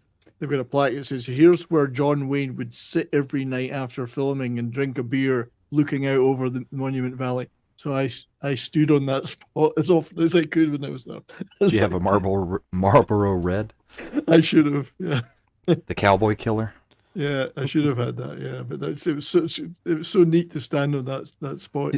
Did you bring a Geiger counter? God dang, I wish I could have. Geiger counter. Yeah, I knew I was going to be wrong about it, but it was too good of a joke not to say it. They didn't have any nuclear tests in Monument Valley, so you're right. But if you were standing they there, shot. Yeah, Conqueror didn't shoot in Monument. No, Valley. I know, but yeah. All right, because John Wayne was radiating. Yes, he was standing there. Yeah, I did sense. I did soak up some of his masculinity, though. All right, so Jason Webster for another Australian 5 says Animal House has always been a favorite of mine. That was almost one I was going to do. I had considered it. Should there be a part 2, whether it's on this channel or Mr. Connors' channel? Yeah, I think that's definitely one that should definitely be at the very minimum for most, moviegoers of these types of movies should be in the list, even if it's not top 5, top 10. It's such a, or if you had to break it down by comedy, yeah, it's such a definitely a very toxic movie. Thank you as always, sir. All right, 70s, you are next, my friend. What do you got, old man? Slide you in. I like turtles. So this is the best named movie on the list, without a doubt. Life of Brian. Monty Python's Life of Brian. Maybe not the most toxic movie ever, but I just love this movie so much. And it does brilliantly skewer and satirize many things, human nature, politics, religion, and contrary to many people's belief at the time, when it caused an enormous storm, especially in the UK, it wasn't really lampooning religious figures. It was lampooning people who follow people who claim to be religious figures, and the whole, people who have a tendency to follow false idols, so to speak. And it also brilliantly lampooned authoritarian societies and was ahead of its time with the whole where's the fetus gonna just out bit, which would now be seen as an exceptionally toxic scene, which is no doubt going to be cut out of future versions if John Cleese can't stop that from happening. The whole I want to be a woman. Well, you can't. I want to have children. I want to have babies. Where's the fetus gonna just out? That whole bit was so ahead of its time, and it's not like the Pythons were some kind of alt-right whatever. They're far from it, but it's very it offends a lot of people, which I like, but it's also incredibly funny and satirical. Blessed are the cheesemakers. It's not. I'm not the Messiah. He's not the Messiah. He's a very naughty boy. So, I think my favorite moment is when Terry Jones comes in as his mother and his girlfriend standing there naked. And he's, who's this Welsh tart? Welsh, what's that got to do with anything? But yeah, it's all about fundamentalism, extremism, the erosion of freedom. It's all in there, and they brilliantly skewer it all. Yeah. All right. Any of the other dudes got anything to say about the Life of Brian? Well, I do like it, but I thought that year one may have done this better. The Jack Black, John Cera two-hander. You mean Michael Cera? Yep. I call him Mike. We're down like that. No one's seen year one? Yeah. Oh, okay. It's also got the chick from Ted Lasso plays Michael Cera's love interest. Oh, yeah. Oh, and when Rachel she was Diane, real young. Oh my God, that was her. Jesus. Yeah. June Diane Rachel. I think Rachel this is Diane? possibly a better movie, but it's no. just me. Is it Juno Temple? No, it's Juno Temple. Yeah. Oh, I was talking about the other chick, Paul Shear's wife, who's in it. June Diane Rayfield. She looks good in that. Yeah, I was like, okay, yeah, in that one. In that, I'm not sure that's a better movie than Life of Brian, but hey, Of course it's not. It was a bit 70s. it's not better, but year It's one was different. pretty funny. It's different. it was It funny. had some but yeah. stuff. It was funny, but Had a this is couple just good so moments. packed full of great stuff. Just there's a bit where he's explaining where Terry Jones is playing the mother is explaining to him that his father was a Roman. What you mean you were graped? Well, at first, yes. All right. All the Romans ever done for us. So I've got my. What was the name of the Bickus? Biggest Dickus, and then his wife Incontinentia buttocks. Why are you laughing? What are you laughing about with my friend Bickus? We won. Oh, sorry, it makes me. That movie just. No, it's good. It's okay. Release Roger. All right, so this is my numero one, and this is tough to choose. I'm sure like there'll probably be some people who could say there's definitely be some who don't, but for me, this is the number one for me. And if I had been told that a movie, and if assuming that I'd never watched this, but if you had told me a movie starring Patrick Swayze would be a movie where I classify this, I would have never believed it. It should have been. And Dirty then I Dancing. watched this movie. What about next to him? And man, I was like, holy shit, Patrick Swayze is actually badass in this type of movie, obviously. So yeah, Roadhouse is my number one. Such The a fact great that movie. he's Dalton and he's this guy who needs to go to basically, it's a really simple story, straighten up a bar. And these bars are absolutely like so chaotic that when one of the bands plays, they have to play behind a freaking fence. A live band has to play behind a fence. Well, also he was blind. I'm sure they did that so You couldn't see it. yeah, it's not like he could dodge anything. That they also did. Wasn't that also a thing in Blues Brothers when they went to the like the rough bar? They were doing the country and western bar, where they Stand ended By up Your doing the Man. raw. They did the rawhide theme Rawhide. to get them all on board. Sam Elliott, yes, and I remember we're my girlfriend and we were watching. Like, wow, all right, look how young he is. I'm like, yeah, he looks younger, and yet he was old then. That should tell you how old he is now. I can't remember. But, Did man, he have facial was- hair? Yeah, he did. Sam, He had a beard, Okay, long cool. hair and a beard in this, and yeah, Sam he Elliott was looks the excellent. same going back to the 70s, man. My dad has some like the old Maybe stuff, like earlier. where Eagles Dare and shit, where Sam Elliott was just starting, and he was still like white hair. You know what's weird is when you see him without the tash. It's very weird Oh, when he it's doesn't. really Oh weird. yeah, we were soldiers. Just threw me off for the whole movie. I think Fargo, one of the seasons of Fargo or something. He was in. Or was it Justified? He didn't have the tash. I thought that's weird. Like, I'm sorry, Matt. You bring up We Were Soldiers. All I just remember is like, man, why'd they follow my dad around on just to take notes to put that on screen because he was a Oh, sergeant really? major. And I was like, really? That's what being a sergeant major is like. Where you're like, I'd be like, hey, morning, Dad. Fuck off. There's a great homoerotic line used in this movie by Jimmy. It's and my he said, favorite "I line. used to fuck guys like you in prison." And Everybody's still everyone not heard dead. that. I was just like, ugh, what It's the most uncomfortable thing you could ever say to someone in a fight. Who does that? He is holding you from behind, and he's like, I used to fuck guys like gross. No, this fight is off. It is canceled.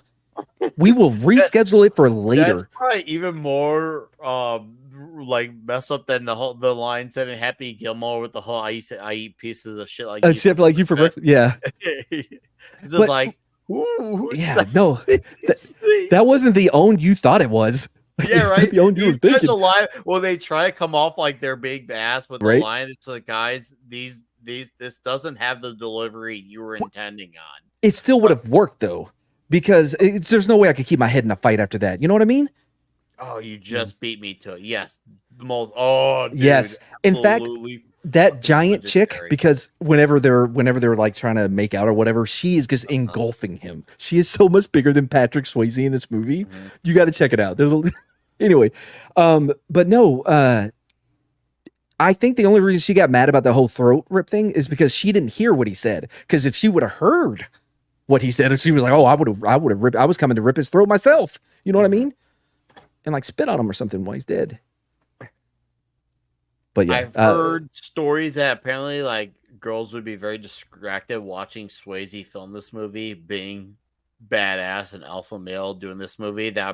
So I'm like, that's so like fucking cool. Yeah, he was a hot thing at the time. So transitioning Nick, him to do action you realize was like, that there's only two actors on all of our lists that appear twice? Patrick Swayze and Charles Bronson. So Patrick Swayze, Ben Stiller. Ben Stiller, that's yeah. Tropic Thunder. Okay, dang it. YK Kim, I think he may have had a small part in in the Raid or Raid 2. Yeah. Why? Because he's Asian? That gal's got entirely too many brains to have an ass like that. Yeah, the delivery in this, and then of course the endless amount of fighting throughout the movie, and the what's all the moves, and they're still badass to this day. It's just endless and continuous. It's a movie that is something that I have gone back to. It feels like I go back to this annually, and I will continue so from now until forever, pretty much. No, until forever. It's fucking Roadhouse, man. And while he was For doing me, this, he was shooting north and south and really making it. It's like, come on, man. Patrick Swayze's a man, like his career is so varied. he was shredded. He is so holy crap. He is so good. He has convinced millions of people that Point Break was a good movie, when really it was him holding that whole thing together on his shoulders because of how fucking awesome he was in that movie. I love Point Break. Yeah, well, it wasn't I know you Lori and I Petty disagree that on was- Point Break, but I love Point Break. I can't fucking stand that director. I don't. Whatever. I think Matt is right forgive because you, you Matt. love I you forgive love the bromance between Patrick Swayze and Keanu in Point Break, Nick. You don't love Point Break. I've always said, their relationship in Point Break is like the movie equivalent of Viagra for me. You know what I mean? Does that make sense? Don't want to fight? Take off your pants. Want to Plus, fight? without Point Break, would you get Hot Fuzz? So there's No, you're right. That's a good I point. agree on that. I agree. I do. Agree on I that. think James Cameron was the ghost director on that, though. You can't tell me Catherine Bigelow came up with all these new techniques of filming chase scenes and shit like that that no one else was able to do. But her first movie, shit, fuck off. I've seen Avatar. It That wasn't was all her James first Cameron. movie. She did Ultraviolet with Bill Paxton. I'm sorry, and it the was first by movie anyone's Price. ever heard of. Oh, that's a fairly well-known cult movie. Yeah, it is. I just forgot about it. Huh? Okay. Well, dudes, this has been our top 5 most toxic movies, and it's been fucking fun. And I want to thank all of you for coming out here, hanging out. Obviously, I know this is the substitute channel for the show, so a lot of our panelists on the main channel who do the shit list can go see their movie tonight titled Dune 2. And a lot of you came over here and hung out with us. We had up to 120 people at a few points. I thank you for that. And we gained a few subs and a great amount of super chats. Thank you for that, guys. I do appreciate it.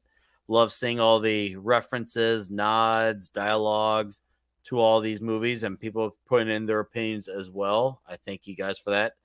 Matthew had one great comment I forgot to highlight during when Sonny was talking about the Quiet Man, that John Wayne was such a toxic male, he actually had half of his lung removed surgically while filming a movie, and then went back to finish the film, even doing his own stunts. God bless him. Holy fucking badass.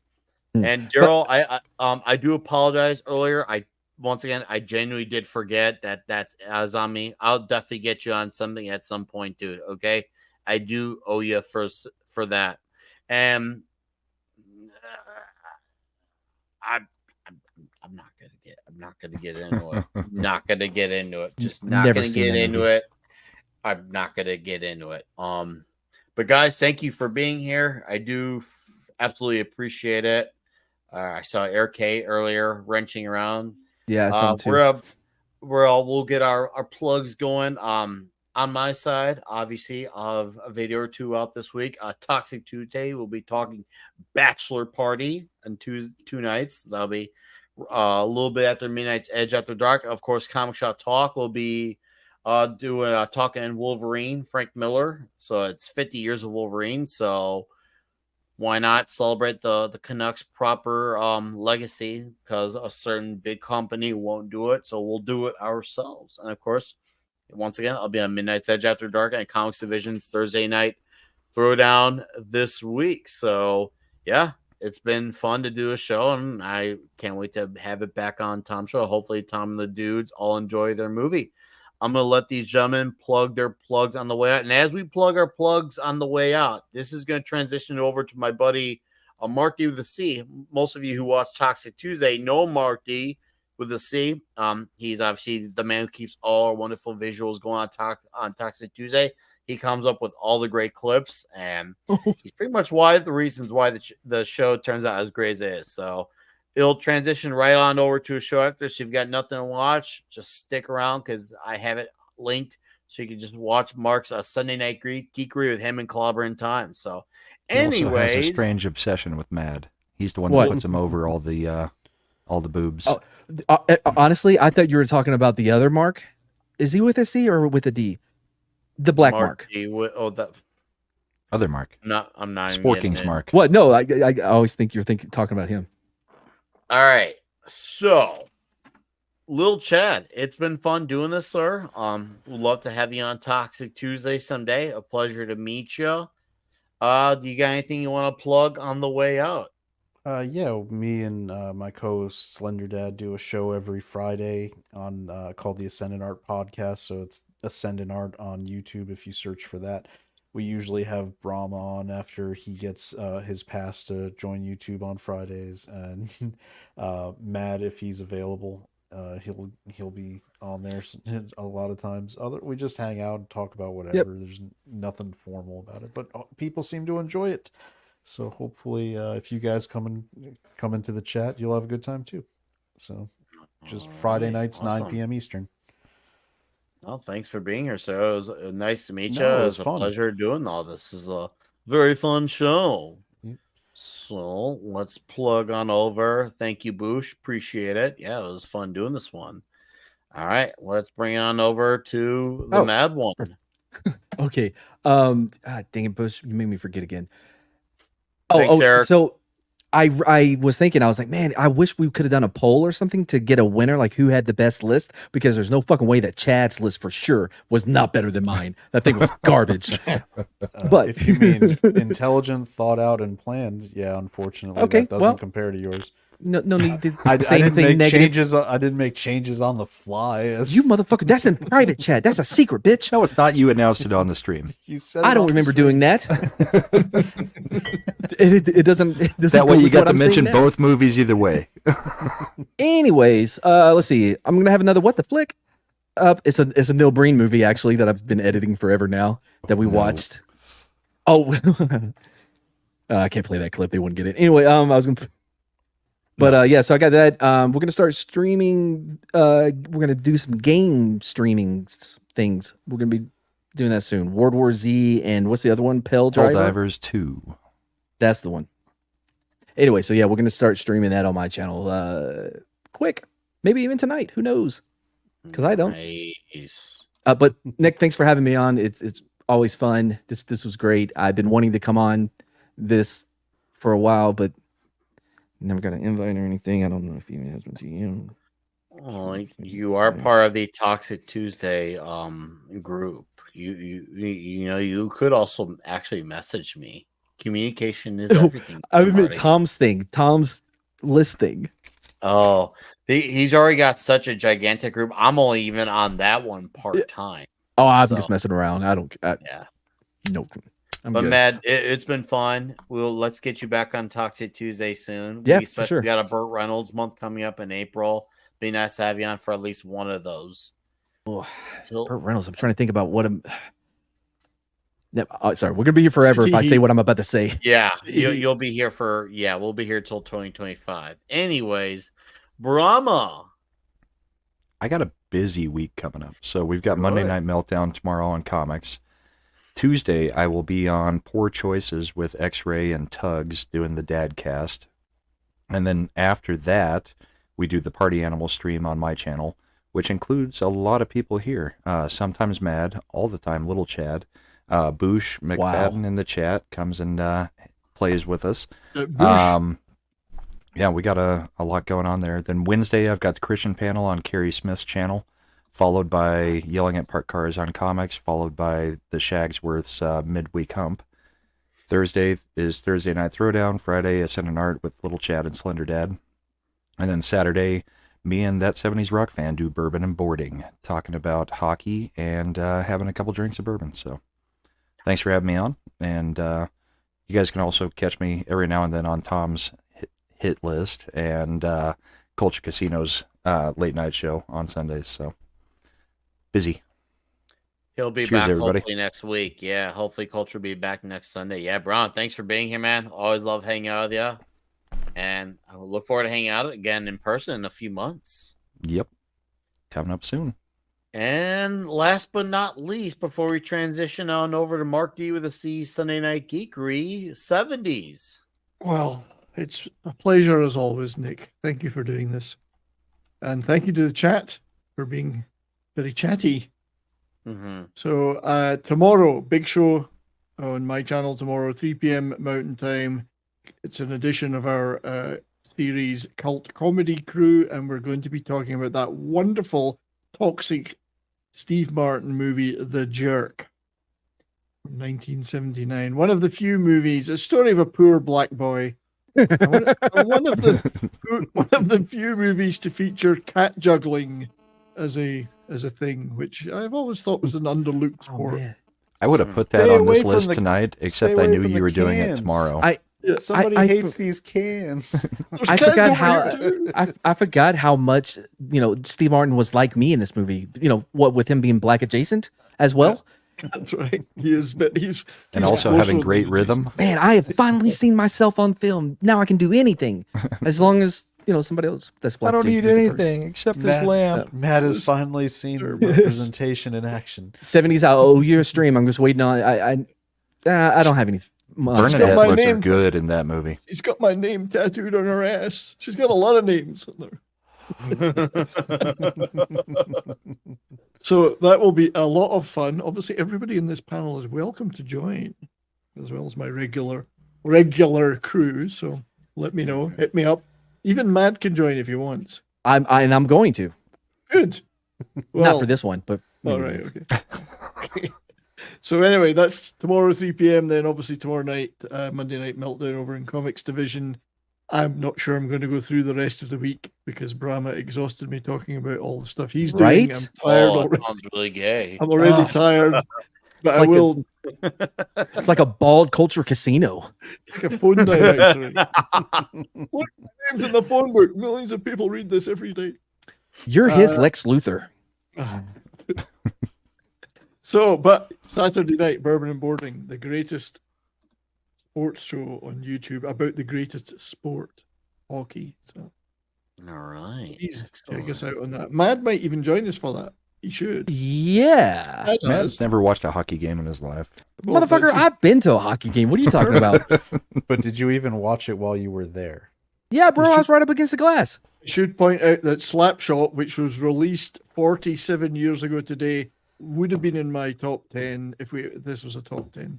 And Wouldn't have made my top 50. I think that movie. Sorry, we'll be here all night if I get into that one. Anyway, see you all tomorrow, I hope. But thank you, Nick, for indulging. It's all good, man.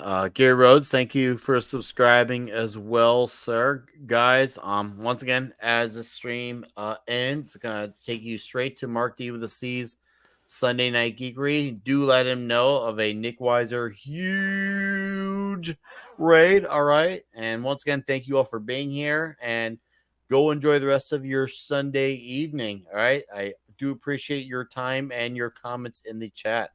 Once again, up to 120 strong tonight. It was fucking awesome. Thanks, guys. Appreciate it. All right. There's no outro tonight. We're just saying good night. Simply put.